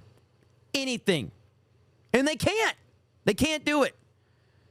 So you're insane person if you think that Trump is part of the system. The reason this is happening is because did you hear any of this on Ron DeSantis? And this is one thing I'll disagree with Trump on. And, because Trump was saying, if DeSantis was to, get, and then if he was to get into office, or if anyone else on the Republican side, they'd be doing the same thing to them that they're doing to him. I disagree completely, because DeSantis proved that DeSantis is nothing more than he's real. He's basically he's basically peaked in high school Ron. That's what he is. Like Florida was him peaking in high school. Ron DeSantis will walk around for the rest of his life with his Letterman jacket, telling everybody what he did with COVID. He scored, 4 touchdowns in the game, Al Bundy style. That's what Ron DeSantis will be. He's peaked in high school Ron. And because we saw when he started to run for president that he became a shell of himself because he was controlled by more powerful entities. And as soon as he stopped running for president, he became back to, high school Ron DeSantis. That's all he is. That's all he'll ever be. Ron DeSantis will be 60, 70 years old down the road, and he'll be talking about what he did with COVID. That's what he's going to do. He has peaked in high school Ron. That's it. So I disagree with Trump on that. I don't think that we've seen it. Like, they didn't do this to Bush. They didn't do this to McCain, when he was running. They didn't do this to Mitt Romney. They didn't do this to any of these guys. It's Trump. He's the only one that they've ever done anything like this to, in our lifetime anyway. So let's see where we're at. Yeah, peaked in high school Ron. I like that. I mean, that's pretty much it. That's him. That's him in a nutshell. All right, let's see. Bert says free Ian Miles Chong. What happened with Ian Miles Chong? Not that I care, but did something happen with him? I think Ian Miles Chong is a cancer to social media, but I don't know what's going on with him. I don't follow him at all. I see him pop up on my timeline all the time because people, people retweet his stuff all the time, but I don't know what's going on with him. I'd rather not know, to be honest. But if there's something interesting, I guess we can look into that. Let's see here. Let me go back. Where are we at? Trying to catch up here. All right. Let's see. Steve ZY says, thanks to D-Day Cobra, I got a pair of Trump gold high tops that are now worth $3,000 to $5,000. Hey, man. Those things are... Dude, the attention, I got to show you guys this meme. Got to show you this meme. This meme is fantastic. Let me see if I can find it really quick. The Trump memes of his shoes are the greatest thing ever. They're the greatest thing ever. If I can find them. Right here it is, I think. Yeah, look at this.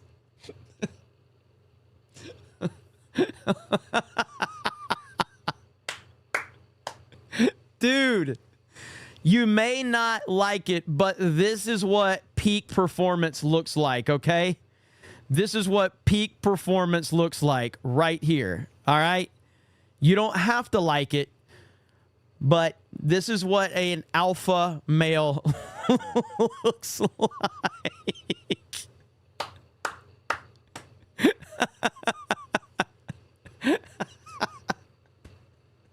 This is such a good picture, dude.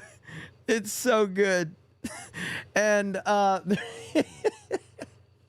there was more. There was more. Let me see if I can find them really quick. Good Lord, the Trump memes have been absolutely crazy. Oh,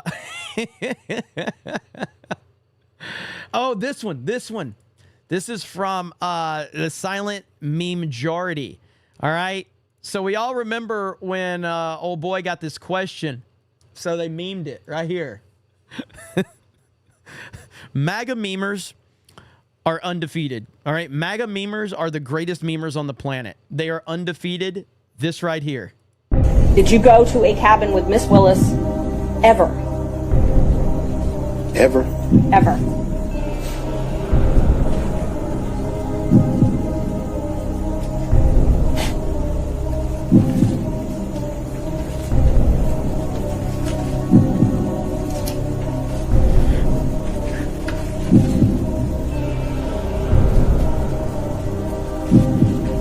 No.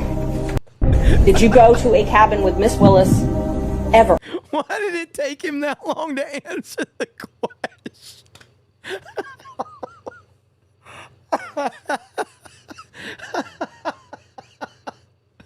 Oh my God. That clown show of of a hearing, man. That was incredible. Like, I can't believe how bad that was. Define cabin, somebody said.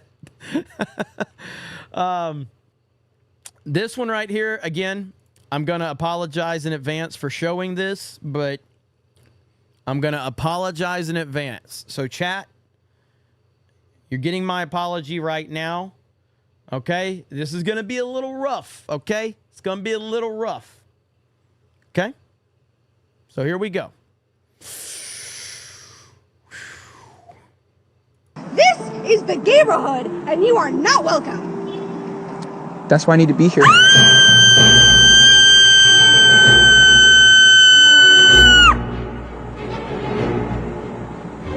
You need Jesus, ma'am.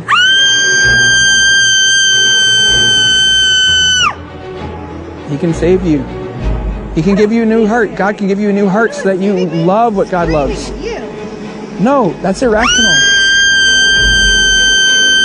This is the neighborhood, and you are not welcome. Wow. Yeah. The gayborhood.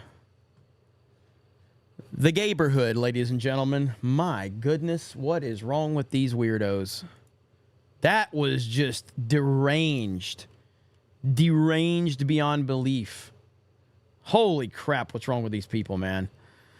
Anyway, that's that. So, I did apologize, okay? So you got to give me some credit. I did apologize in advance. There's let me see if I can find it really quick. I don't think I can play it, but there's this video of what's the guy's name from HBO? He's in the intro. John Oliver. John Oliver. There's this video of John Oliver. Basically, I don't know if I think he's on I guess he's still on HBO. I don't know. But he's basically saying that he'll offer Clarence Thomas a luxury RV and $1 million a year to resign from the Supreme Court. You know what I mean? And I don't think I can play it because I may get copyright hit. But yeah, so that's how they feel when a black person has a position of power that doesn't disagree with them. They're willing to bribe the black person. Let's see right here. I'm not going to play it, but this is it right here. So, state-owned comedian John Oliver offered Clarence Thomas a luxury RV and $1 million a year to resign from the Supreme Court. Get the fuck off the Supreme Court is what he's quoted. They're terrified that SCOTUS is going to foil their plans to bar Trump from the presidency. So that's John Oliver. So again, John Oliver does not like when a black person has a position of power or influence when they disagree. So therefore, John Oliver feels like I have to bribe this black person from not having power. So, yeah, you know. Somebody in my Rumble chat says, just a joke. They can still do satire, whereas we can't. Oh, you're being sarcastic with that. Because like I said, jokes are fine. This ain't a joke from John Oliver. John Oliver despises Clarence Thomas. Like, he despises him. He thinks he's the enemy is what he thinks. And so it's wild, dude. Let's see here. We've got Anima Chains for 10 says Trump is about to dunk and shatter the backboard in them golden boots of the gods. Those things are awesome. They really need to launch more of those because I think it would do extremely well. I think it would do extremely well if he launched more of those. Shout out to everybody who's on Rumble. I appreciate you guys. And on Kick as well. I apologize for the Rumble stream. I will get to the bottom of it and make sure that it works moving forward. Fantastic Mr. Knox says, it was enough to scare Hochul, and she tried to say businesses will be fine and won't affect them. That is true. They are a little scared. They are a little scared. Mountain Mutt says, go easy on Canada today. They may arrest drunk 3PO just for being associated with us. That is true. Zenny Biscuit says, Trump steel-toed shoes. I'd buy that. Absolutely. Dante Rage says, my 60-year-old father is a truck driver, and he refuses to go into NYC, New York State, no problems, and all he delivers is fucking windows. Well, hell yeah, that's awesome. Jack Burton says, hey, Jeremy, could we get some merch branded with Since 199 or Established 199? I think that's a great idea. I've actually thought about that. So I have thought about adding the Since 199, or an EST 199 is good too. So I'm 100% game for that. What I would say is, for those that are interested, please, for the campaigns that's out there right now, support those campaigns. Those are successful. It opens up more opportunities for us to do more and more campaigns. So, yeah, I'm looking forward to it. And again, the Vegas meetup is happening April, 10th and 11th? Is that the right dates? Eric, is that the right dates? Do you remember? But the RSVPs... Yes, that's right. 10th and 11th? Okay. So they're RSVPs... 10th and 11th. Okay. Wednesday and Thursday. So okay. All right. So the RSVPs are out, but we're obviously going to be there in Vegas. So we'll probably do some other. We may try to do some other stuff too. No guarantees on that, but I am looking forward to it. Let's see. Stone Cold Steve also for 2 says rookie CDL drivers are a huge risk for New York loads. Absolutely, and that's the point. That look, it's one thing if you're telling me like truck drivers are boycotting, going to Orlando or to San Antonio. That's one thing. You can find a replacement really easily from that perspective. Going into New York as a CDL driver, Class A CDL, that's a whole different ballgame. That takes years of experience to deal with. And even people with years of experience probably still struggle with that. I know for a fact I would not be able to. I would probably jackknife a truck and get it stuck. I don't think I could handle New York. I just don't. Not in a Class A CDL truck. I don't think I could handle it. Let's see. Mo Zamboni says truckers don't socialize much. You remember Q&A, Jeremy? Trucker callers drone on and on and on. That being said, hail these based truckers. Absolutely. Absolutely. Dave Chandler says, God bless and protect America's truckers. These men and women are the true lifeblood of our country. We've already seen Canada's willingness to isolate and destroy hardworking citizens. Good luck. 1,000%. Let's see. Andrew says, this will not affect New York City at all. Everyone knows food and consumer goods are bought from stores, not trucks. Shaking my head. I don't think I don't agree with you on there. I think this will have it could have a big impact on New York, and it needs to. We have never in our lifetimes, maybe in a previous, I tend not to talk about things that I wasn't around for or didn't experience. That's why when I'm talking sports, I don't talk about shit I know nothing about. I don't talk about Wilt Chamberlain or, that era of players. I don't talk about, Johnny Unitas in the NFL. I didn't watch Johnny Unitas. I saw Montana and Elway and Brett Favre and Tom Brady and Peyton Manning. So I talk about things that I experienced. So in my lifetime, we have never seen anything remotely close to what is happening with President Trump. Not even close. And this is it. Like the future of America hangs in the balance right now. It truly does. I know that sounds like hyperbole. It ain't. Let me see. Oh, was he being sarcastic? Okay. So it's hard to tell. I don't know if you're being sarcastic. All right. My bad, Andrew. You know what? Fuck it. I'll apologize to the chat by dropping some memberships, okay? Here we go. So here's some memberships for apologizing to the chat, okay? I apologize for messing up on the sarcasm. There you go. Enjoy some gifted memberships, okay? Let's see. Well, again, so everybody says it's obvious. This is what I'm looking at, okay? I'm looking at a list and I'm just going through reading everything. So, if it was... If it would have been like in the moment, I probably would have gotten it better if it was flowing with the conversation. 60s DJ says New York is the new Bud Light. So I tweeted out that make New York the new Bud Light, and I saw all these people going, Trump likes Bud Light, or he's backing Bud Light. And he said, yes, I know, motherfucker. I don't agree, and I've already said that. I don't give a shit if Trump says to stop boycotting Bud Light. Fuck Bud Light. I don't give a damn. Bud Light can go to hell. I've never had a sip of alcohol in my life. I ain't starting now. Bud Light can go straight to hell. They can go straight to hell, where Fannie Willis will be one day, and Kamala Harris and Joe Biden and Judge Engoron, or whatever his name is. They can go. Fuck Bud Light. Quentin Daniels for $14.99 says, heading to the Vegas meetup with my mate. We will be over in Australia, also to Orlando and Texas too. Let's fucking go. Brocast 199. Absolutely. Well, hey, I'm looking forward to hanging out, man. It's going to be awesome. Mr. Blurred Out for 5 says, funny that if the lefties boycott in mass, no one notices. But when the conservatives do it, shuts down entire industries. Time to realize we have power. 100%. Look, man, look at what happened with Bud Light. All right. Bud Light was severely affected. 1,000%. All right. Bud Light was affected. What happened with Hogwarts Legacy? Remember that boycott?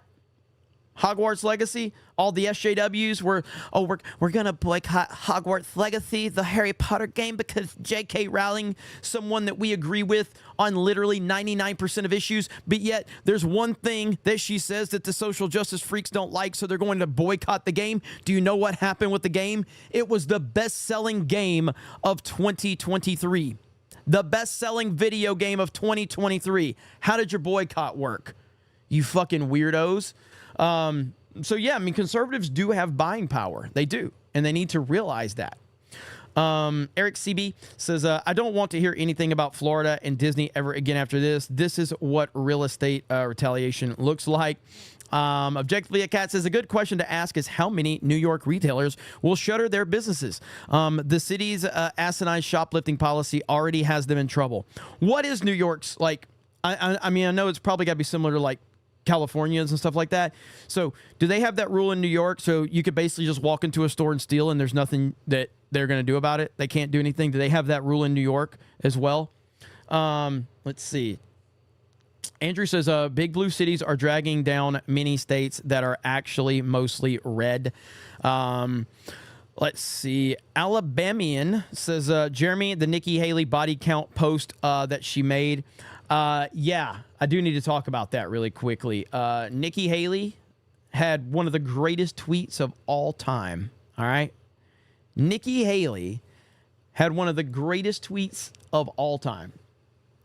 This right here, ladies and gentlemen, Nikki Haley tweets this out.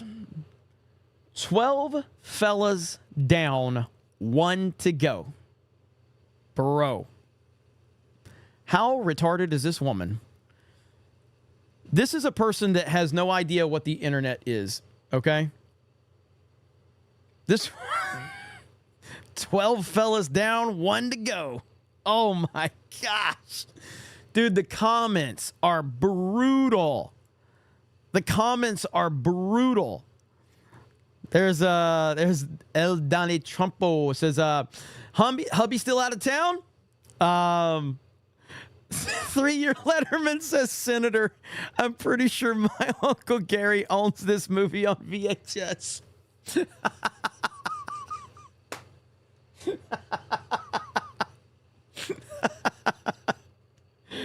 Dude, 3-year Letterman is one of the best accounts on Twitter. All right, this is one of the best accounts on Twitter. He's such a troll. I love it, dude. I got to be careful. In a row? Dom says, I don't believe everything should be posted for the world to see, Miss Haley. I mean, you must have people around you to advise you to not post this kind of thing. There's Flash says that you're a Democrat plant. I'll never vote for you.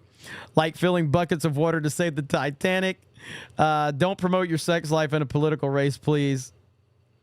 That was mine right there. If you know, you know. But yeah, 37. I'm 37. That's her talking to her husband right there.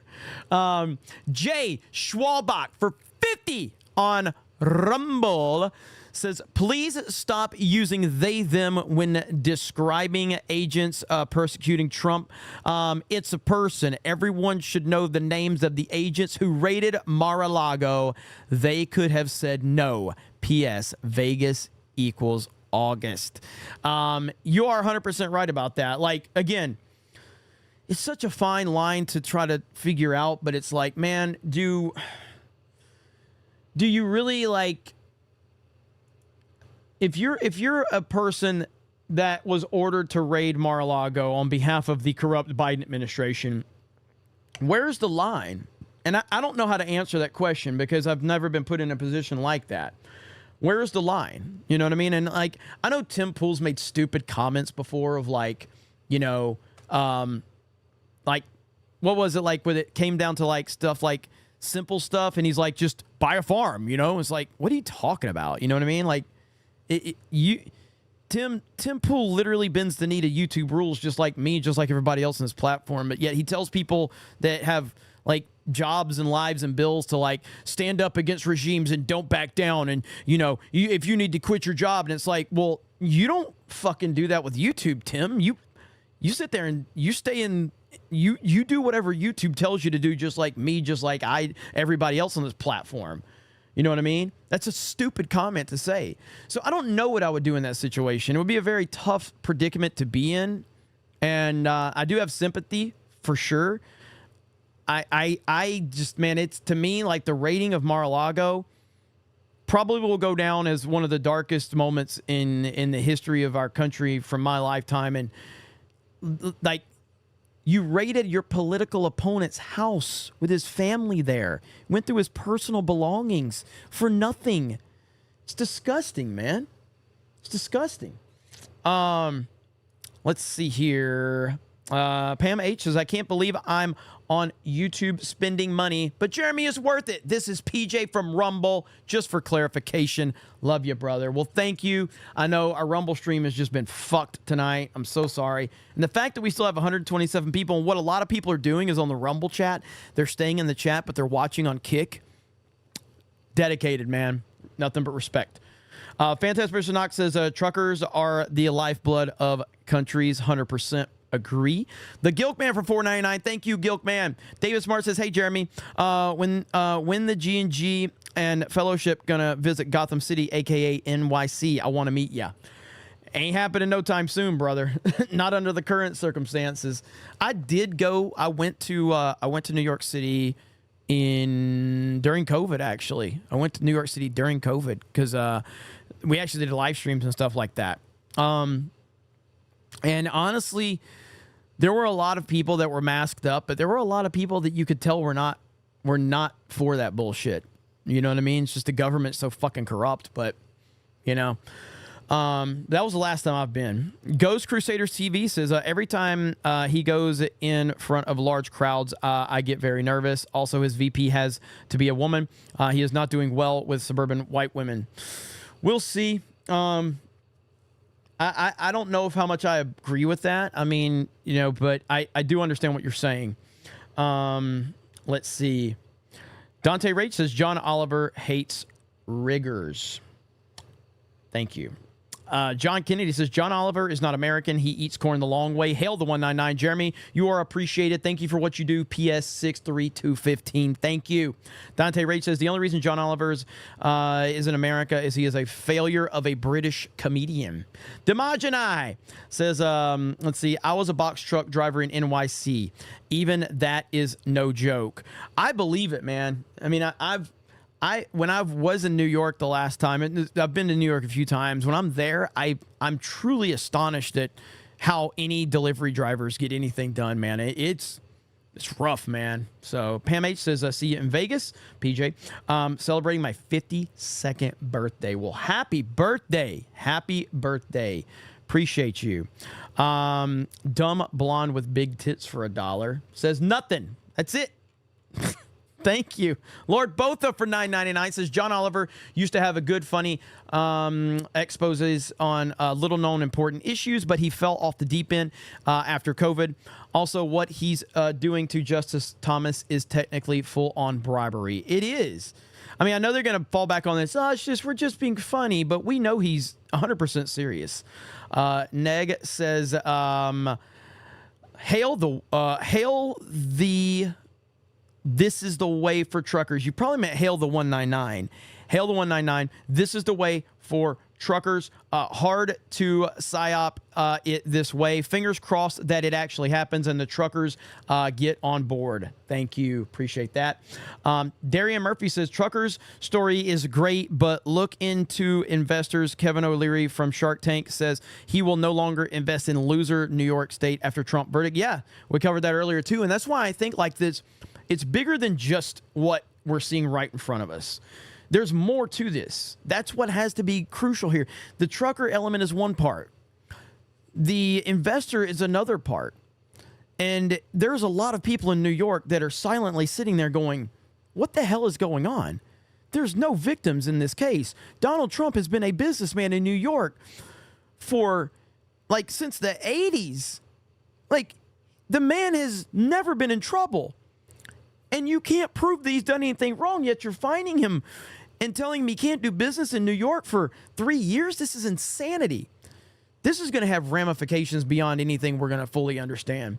Eric says, what is to stop Biden declaring emergency and using the military to deliver? Nothing. Nothing at all. And that's what the projection. They always said Trump would do that. You know what I mean?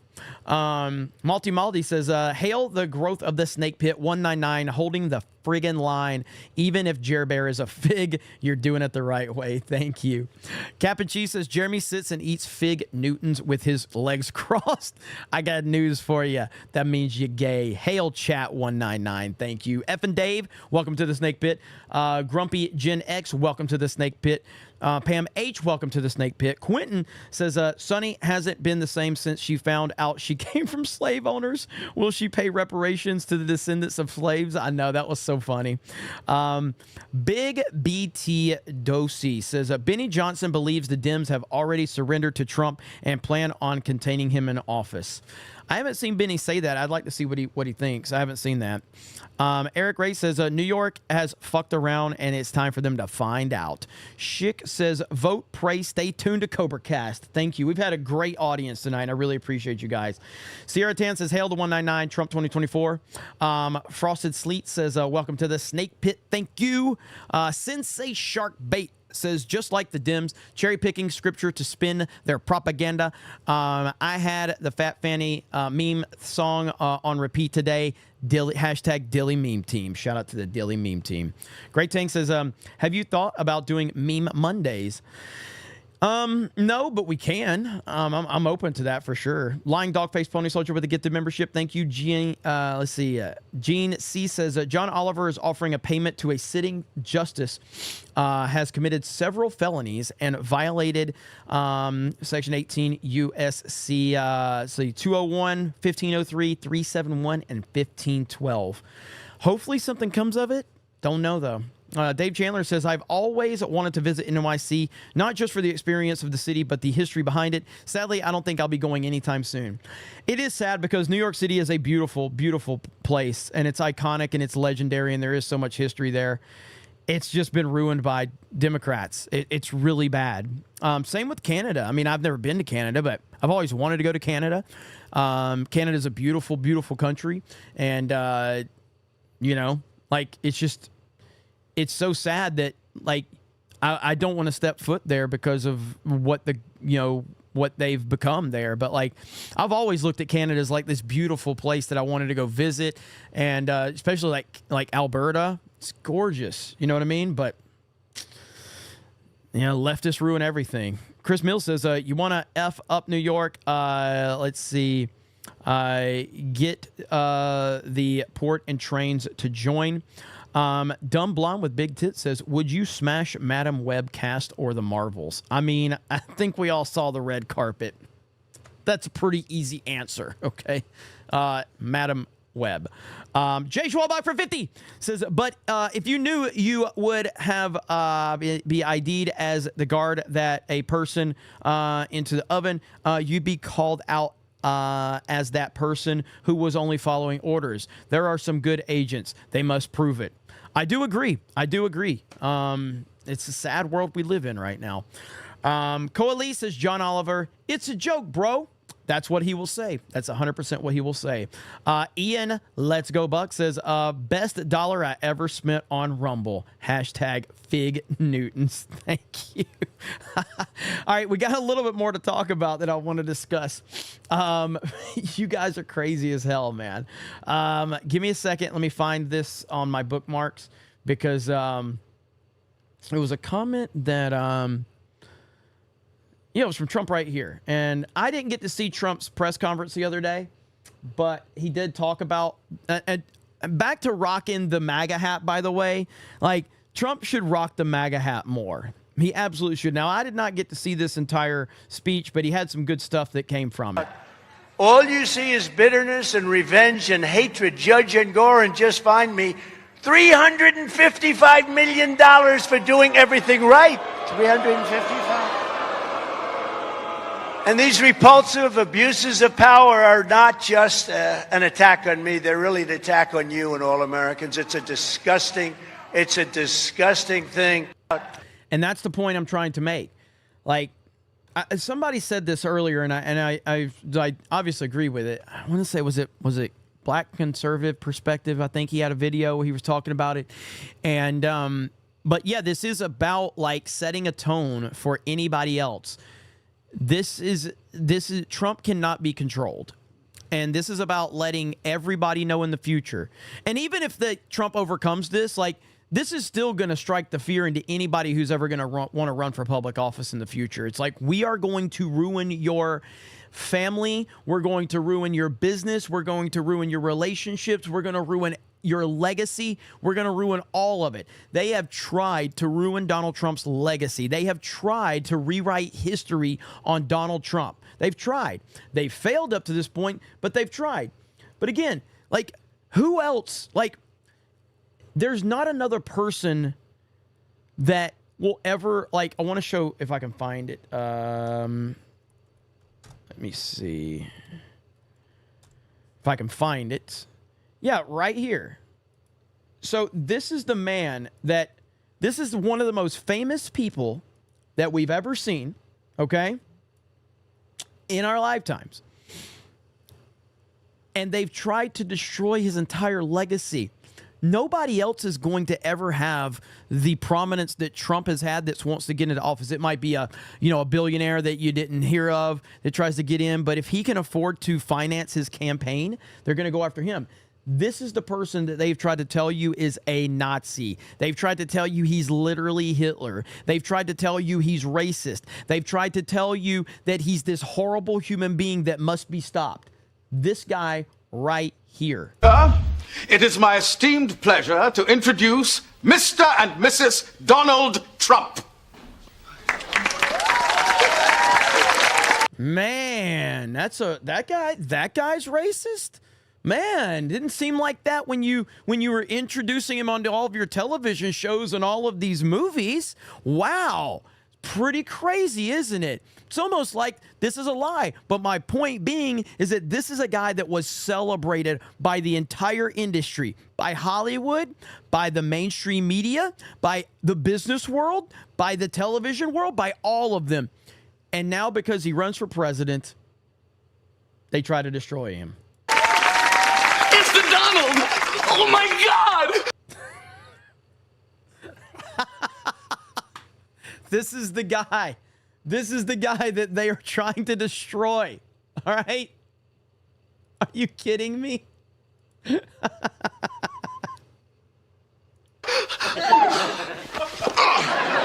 Donald. Told me you were here. You look great. Thank you very much. Donald owns this restaurant. This is my friend Mike McNeil. Hey. Elizabeth Hurley, let's just say, what were you thinking, Hugh Grant? Seriously, like, I'm a dude, I get it. We all just want, we all just have fantasies and we all just like think of Hugh Grant. literally hooked up with Wesley Snipes in a wig when he was with Elizabeth Hurley. He hooked up with a chick that looked like Wesley Snipes in a wig. What is wrong with you, Hugh Grant? What is wrong with you, bro? Come on. Listen, are you bagging her? Huh? Are you? No, we just met. Well, call me, Liz. Oh, sure. Thanks. Okay, boys. The Don, baby.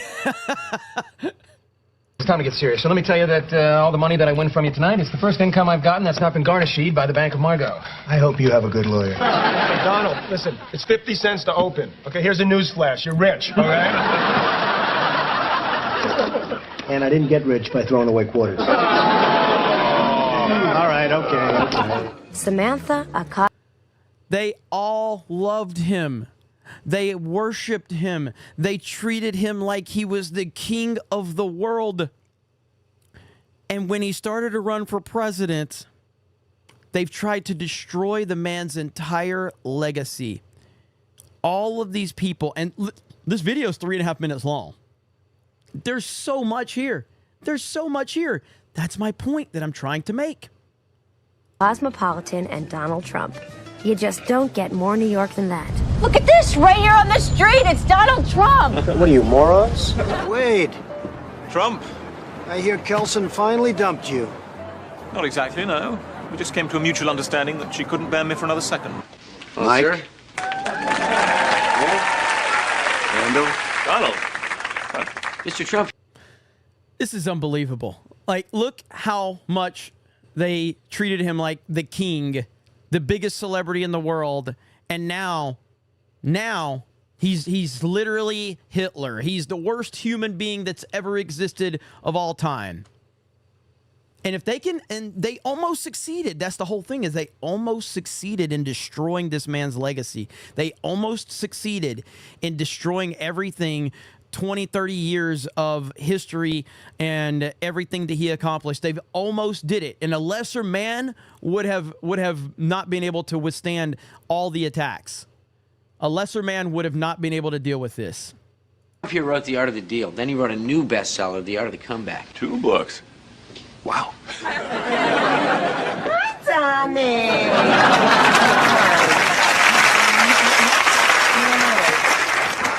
Donald Trump, I'd like you to meet... Oh, what am I talking about? There's a good chance this stream's probably going to get hit for copyright. I'm trying to stop and talk through it and skip through, see what else. So here he is in The Associate. Just going to crash and burn and take his clients with him. Tim Daly. I'm going to skip through the rest of it because if I keep playing it, they're going to hit me for it. Little rascals. Call me. Hi, Dad, it's me. What the hell is going on? You're gonna be so proud of me. I'm gonna win this race. Waldo, you're the best son money can buy. If the stream is gone, hopefully, yeah, he was in Zoolander. Of course, we all know he was in Home Alone. WWE, I definitely can't play that. That's where he's beating. So he's beating up Vince McMahon.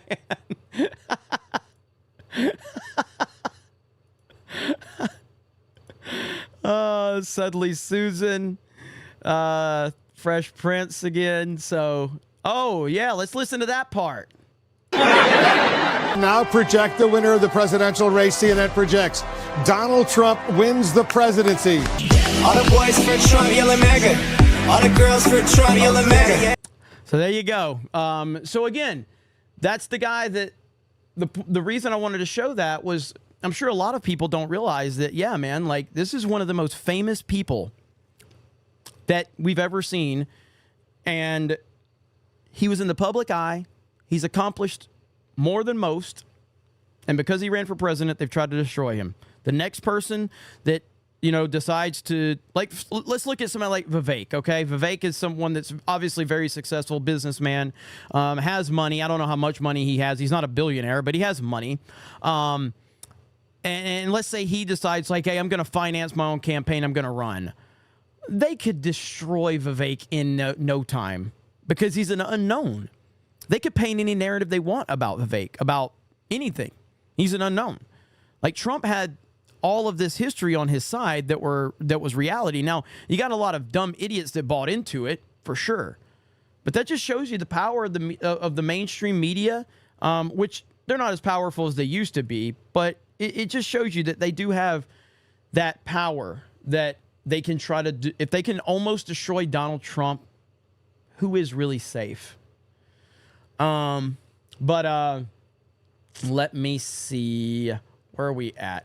Dumb Blonde with Big Tit says, this is to get Sweeney on FNT or Tuesday Night's Main Event. Donation help make this happen. I mean, I'm pretty sure that her handlers would tell her no, but I can honestly say we would welcome her and all of her assets for sure. No doubt about it. Fantastic Not says John Oliver should F off back to UK. No one needs to listen to a Brit. James Corden left because no one cared about him. Darth Gavel says free Texas. Text it now. As his last straw says, bro, as an Albertian, let's say an Albertan, we have a few lefties, but it really it really is the Texas of Canada. A bunch of blue collar, hardworking, based families ready to either get out and vote true dump or separate the processes. Well, so this right here, hang on, Schmidt, I'll show you. Hang on. This is the most Canadian picture of all time. Let me find it. I've shown this before, but this is the most Canadian picture of all time. Okay. And this should be what you think of. Like, this should be the symbol for all of Canada. All right. And I think a lot of you already know what I'm going to show, but this right here, this is what should represent Canada for the rest of time right here. There it is. Bret the Hitman Hart. Like, have you ever seen a more Canadian picture? Like, dude, come on. That is Canada right there. Bret the Hitman Hart standing there in these jeans and boots. Bro, that is an awesome picture.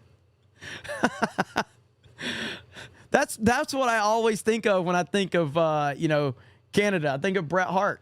I think of Bret the Hitman Hart, who unquestionably is the greatest technical wrestler of all time. And no one's even close. Greatest technical wrestler. Promo skills weren't the greatest, but in terms of his in-ring ability, his technical ability, nobody's close. Nobody's close. He's no Canadian bear, says Laura. A lot of Canadian bears in the chat. And of course, Krista Nova fans in the chat. Is Krista here? Or are you guys just talking about Krista because I brought up Canada? But yeah, Bret Hart, the GOAT right there, man. Bret Hart is the GOAT. No doubt about it. Let's see here. We've got Lying Dog Face Pony Soldier says, Fanny pressed for Trump rallies, allies to plead guilty on bogus charges. Some could face disbarment. Now they may contest her prosecution. I hope that bitch goes to hell. That's where she needs to go. Justin Proper says, what's up, a-hole? Texas A&M rules. What up, man? How you doing? Yo Pop says, I never liked Trump before he was prez. I love him now. Funny, ain't it? It is. Justin Proper says, can we all agree Michael J. Fox is the GOAT? Absolutely. Absolutely. Fantastic Mr. Knox says, remember, he was on The View and they loved him then. 100%. 100%. David Smart says, Kurt Angle was close to Bret. Kurt Angle was phenomenal. Kurt Angle was phenomenal. Absolutely. I put him, Shawn Michaels, in the conversation for sure. Dean Malenko was good, in-ring performer. There was a lot of them, man, but those are the top of the line right there. Dumb Blonde with big tits says, make sure the gay rooster isn't on, then we have a chance for the stream. Oh, man. Shout out to Ryan. All right, this has been a great stream, and I really appreciate all of you guys. So thank you so much for the support. And I'm sorry about Rumble. We're having hiccups over on Rumble. We had great numbers tonight. And, of course, well over our threshold of 1,500 likes. So you know what that means. You know what that means. And we are, like, so we're 3 away from a certain threshold on members, but we're actually going to be 13 away because I did the 10. But we're 13 away on a membership goal for the night. And, of course, shout out to Doug B., you mad lad, over on Rumble, and Jay Schwalbach, you mad lad as well. Rumble's been great tonight in terms of support over there. So it is time for that very, very, very sexy back end, ladies and gentlemen. Wisdom Prevails for 10 says Rumble might be having video issues, but still the best place to be in the chat is going strong. Absolutely. Like, look at the Rumble feed. This says a lot about the Rumble chat, okay? The Rumble feed is dead. The Rumble chat hasn't stopped. The Rumble, like, the video feed on Rumble has not worked, and the Rumble chat hasn't stopped. Shout out to you guys. You have more Rumble rats, too. You have more also. Oh, there was a 10 that I missed, right? Okay, there it is. Occupant 42. Well, Rumble is having a bad day. Blank screen, no audio. Chat is rolling along. Refreshing doesn't fix it. Not the first stream I've seen on Rumble. Not the first stream problem I've seen on Rumble today. Hope everyone is doing good. Thank you, Occupant 42. I appreciate you guys. So, yeah, it may be something with the Restream software that we're using, but I'm not positive. X Station Playbox Switcheroo becomes a new member of the Snake Pit. That is an awesome name right there. That's an awesome name. So there's another J Schwalbach 50 on Rumble too. I don't like Schwalbach, so I don't care. Kidding. Where's Schwalbach at? Let's see. I got the please stop using they them one. I got all 3 of the 50s. Is there another 50? Oh, no. Here it is. Off topic. Okay. Should I what the hell, Schwalbach? Schwalbach. Off topic. Okay. I'm reading a super chat for those people that want to clip me. By the way, like, again, I have no problem with people wanting to clip me. Okay. I get clipped all the time for saying shit. Okay. But, like, I am about to read a super chat from Jay Schwalbach, okay? But by the way, so I got clipped from Friday Night Tights, where I guess where I was arguing with Az and Gary and Ryan, and people are like, Jeremy's the only one I respect over. These like haters, you know, like Jeremy's the only one I respect over there on Friday. He gets it. Trust me. I'm gonna disappoint you, all you haters that think like Jeremy's gonna turn on FNT. I will never leave FNT. Fighting is what we do. We argue all the fucking time. Have you ever watched the Geeks and Gamers stream? It's literally what we do. I don't know. I guess like pulling like a 3-minute clip out of a 3-hour live stream and pretending we're falling apart. It's the most retarded thing of all time. But that's the internet. That's fine. With that said, I'm probably going to get clipped on this one. So Jay Schwalbach says, off topic. Okay. Should I freeze my wiener? I want nickel size slices. Don't think sick shit. I'm making mac and cheese with hot dogs. I know you know this recipe. Dinner.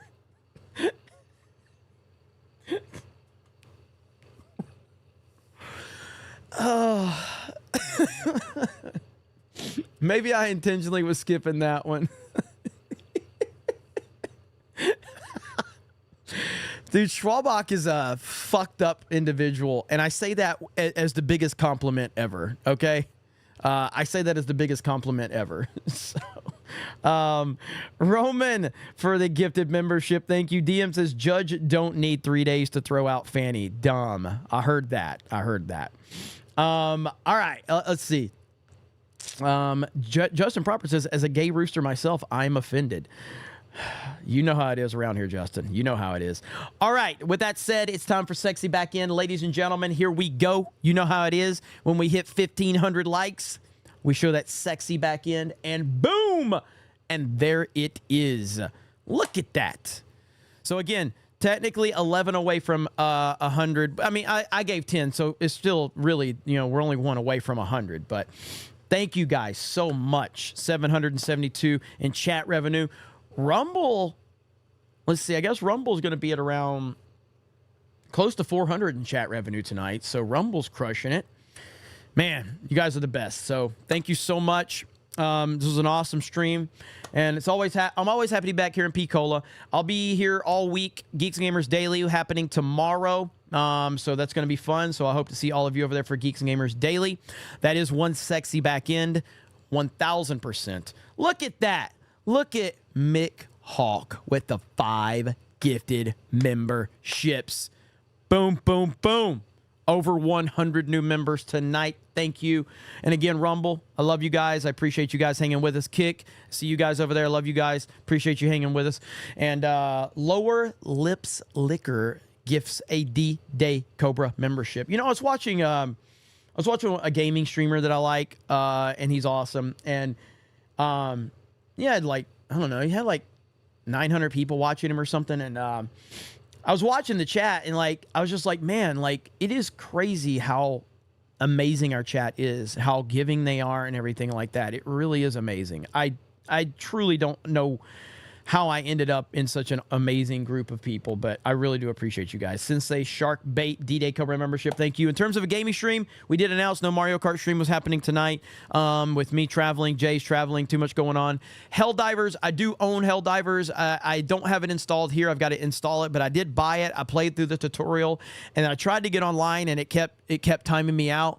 But I know everybody's been playing it. I think they're getting the servers under control. Talked to Hailstorm earlier, so sometime this week, look for a Helldivers 2 stream from me on my D-Day Cobra 199 channel. Helldivers 2, I'm looking forward to getting involved in that. So yeah, that will probably happen some point this week on D-Day Cobra 199.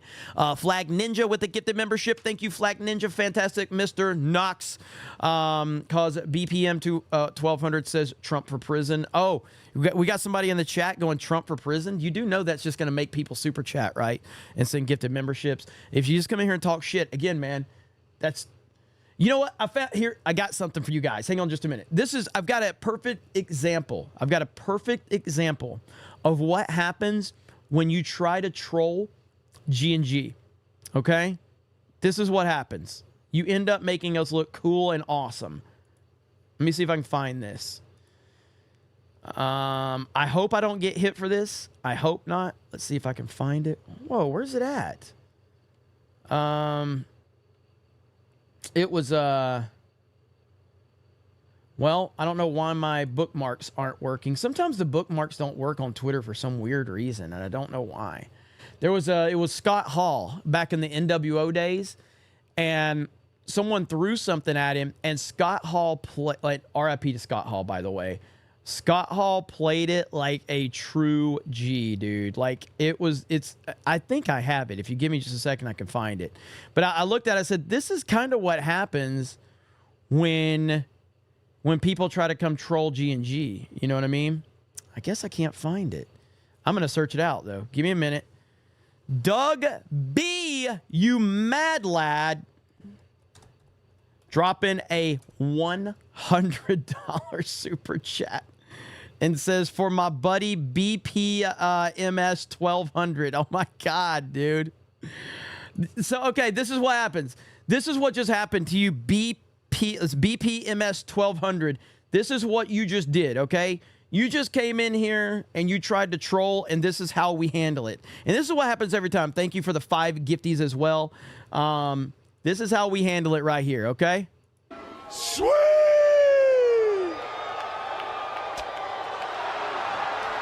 There you have it.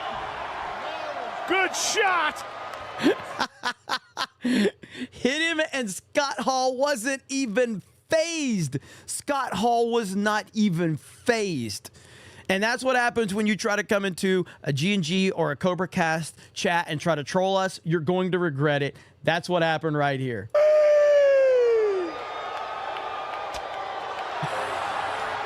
There you have it. Yes. R.I.P. to the bad guy, Scott Hall, Razor Ramon. Not even phased. Not even phased one bit, dude. I mean, the NWO was so awesome back in the day.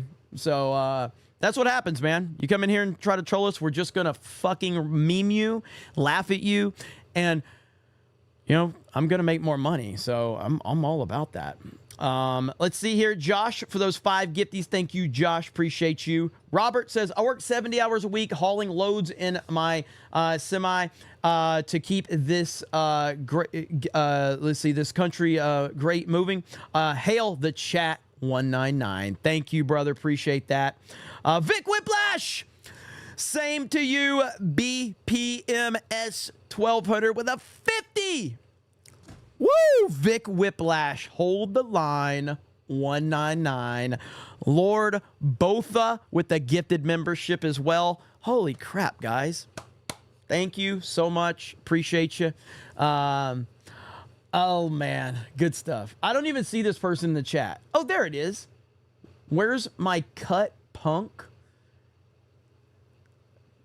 Is that all you got? Like, seriously, are you retarded? Like, if you are, it makes it a little less fun that we're picking on you, but that was bad. Liberty Prime 199 says, BPMS likes pegging. Really? BPMS, you like pegging? Ew. I mean, it explains your voting record if that's the case. Flag Ninja with 5 D-Day Cobra memberships. Thank you. I mean, we are, listen, might as well. We are closing in on another, so we're 70 away from another threshold there. You know, BPMS, you want to help us get there? You want to keep talking shit? You want to keep doing it? I don't mind. What does 199 stand for? Well, basically what we're doing to this BPMS person, that's pretty much it. Darkside says, ask Ryan if there's any truth to the 300 Navy seamen go out on a sub and 150 couples come back. Lisa says, B for PMS 1200 or 1200%. Fantastic Mr. Knox says, BPMS 1200, love ya, no homo. I love people that help make me a lot of money. I am 100% okay with that. Brandon says Trump for president in 2024 and prime minister in 2028. Hashtag BPMS 1200. This is the most famous you've ever been right now.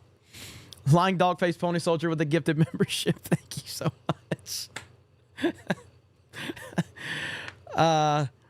BPMS says keep giving me attention. Oh, we will. We 1000% will. I would highlight your comment right now if I was on StreamYards. Dumb Blonde with Big Tits says, I love Trump. He loves blondes with assets. Don't we all? You know what? Here's how much I love the chat, okay? For BPMS or whatever, all right? Here we go. This is for you, everybody, okay? Just hang on. Okay? This is for all of you. Okay, here we go. Give me a minute.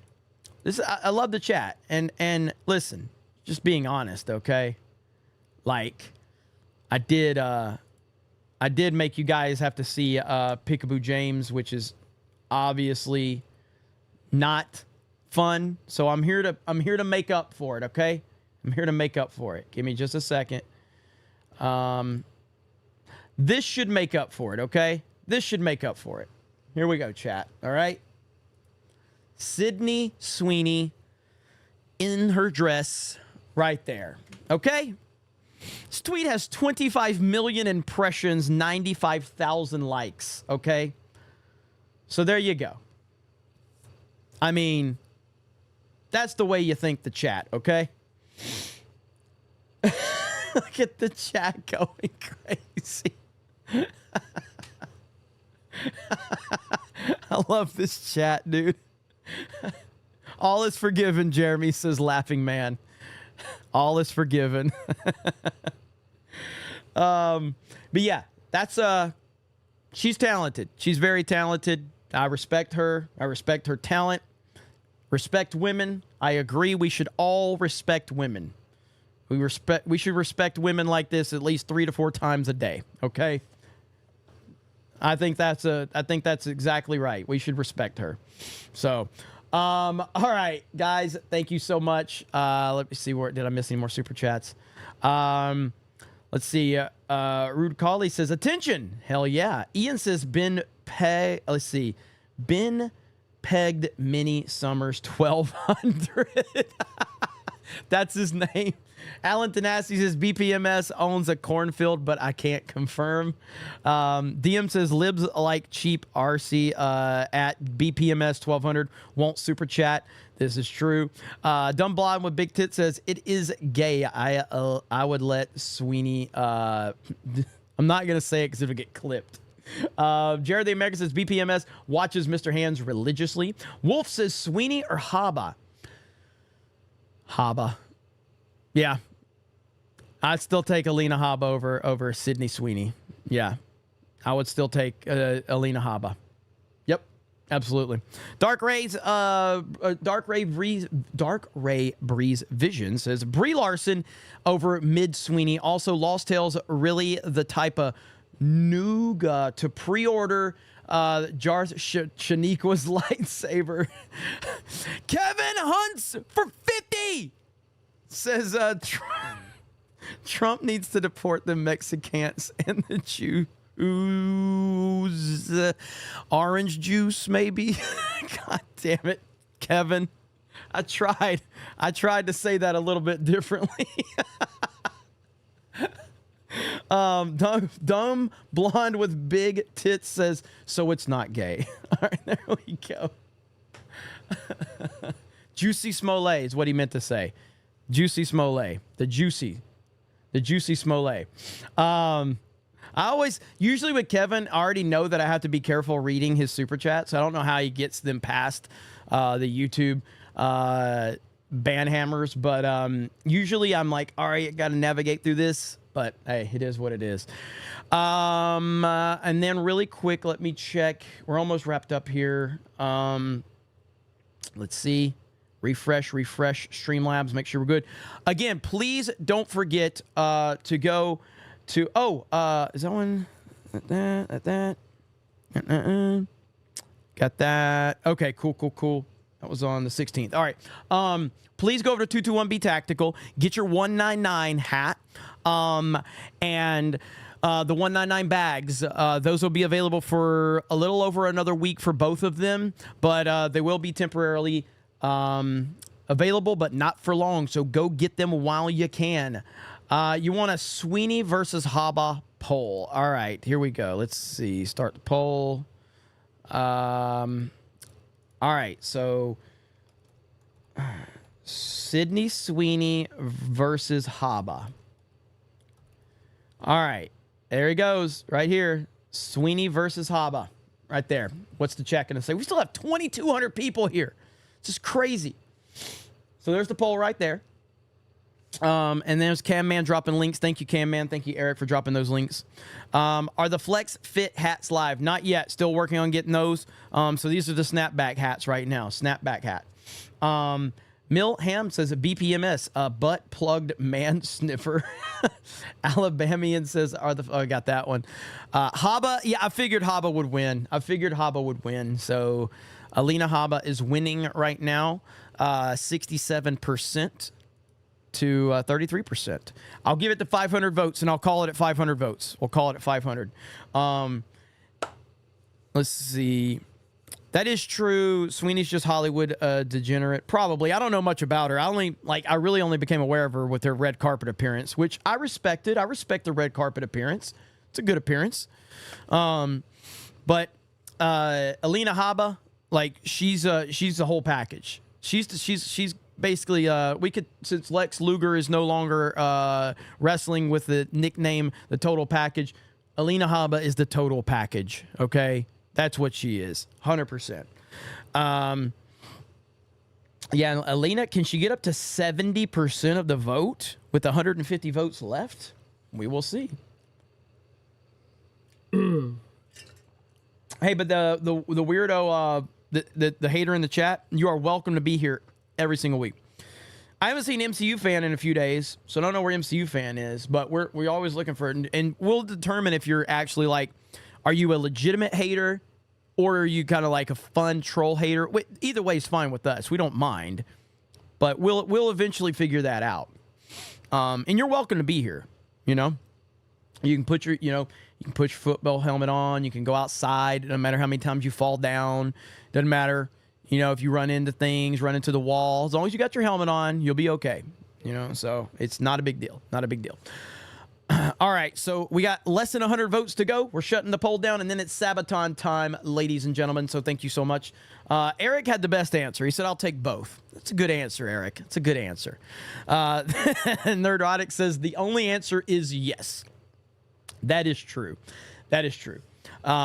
We did hit our chat revenue goal just on YouTube. Plus, we had a great night on Rumble. So thank you guys for the support. And well over 100 members, 119 new members tonight. You guys are rocking and rolling. Let's see. Brimstone said, you and Gary on Fortnite tonight. Not tonight. I've been driving all day. I'll probably end up doing... I don't know when. I'll try to get a Helldiver stream together sometime this week for sure. I definitely want to do Fortnite, and I want to play our new Fortnite game that we have too. So, all right, I'm going to call it there. We got to end this. So, Alina Haba wins 66% to 33%, 450 votes in. All right, guys, I love you all. I appreciate you all. Thank you for the support. Great night here on CobraCast 199. Sorry about the Rumble stream, but we will get that worked out. Other than that, you guys have a great day, and we will talk to all of you later. Bye, everyone.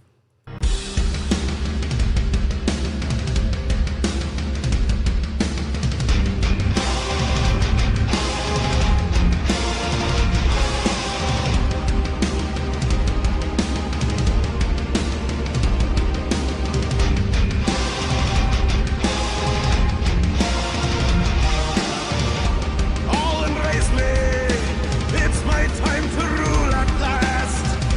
15 years held on.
All right, guys. Thank you so much. Appreciate all of you. I'll see you tomorrow for Geeks and Gamers Daily on the Geeks and Gamers main channel.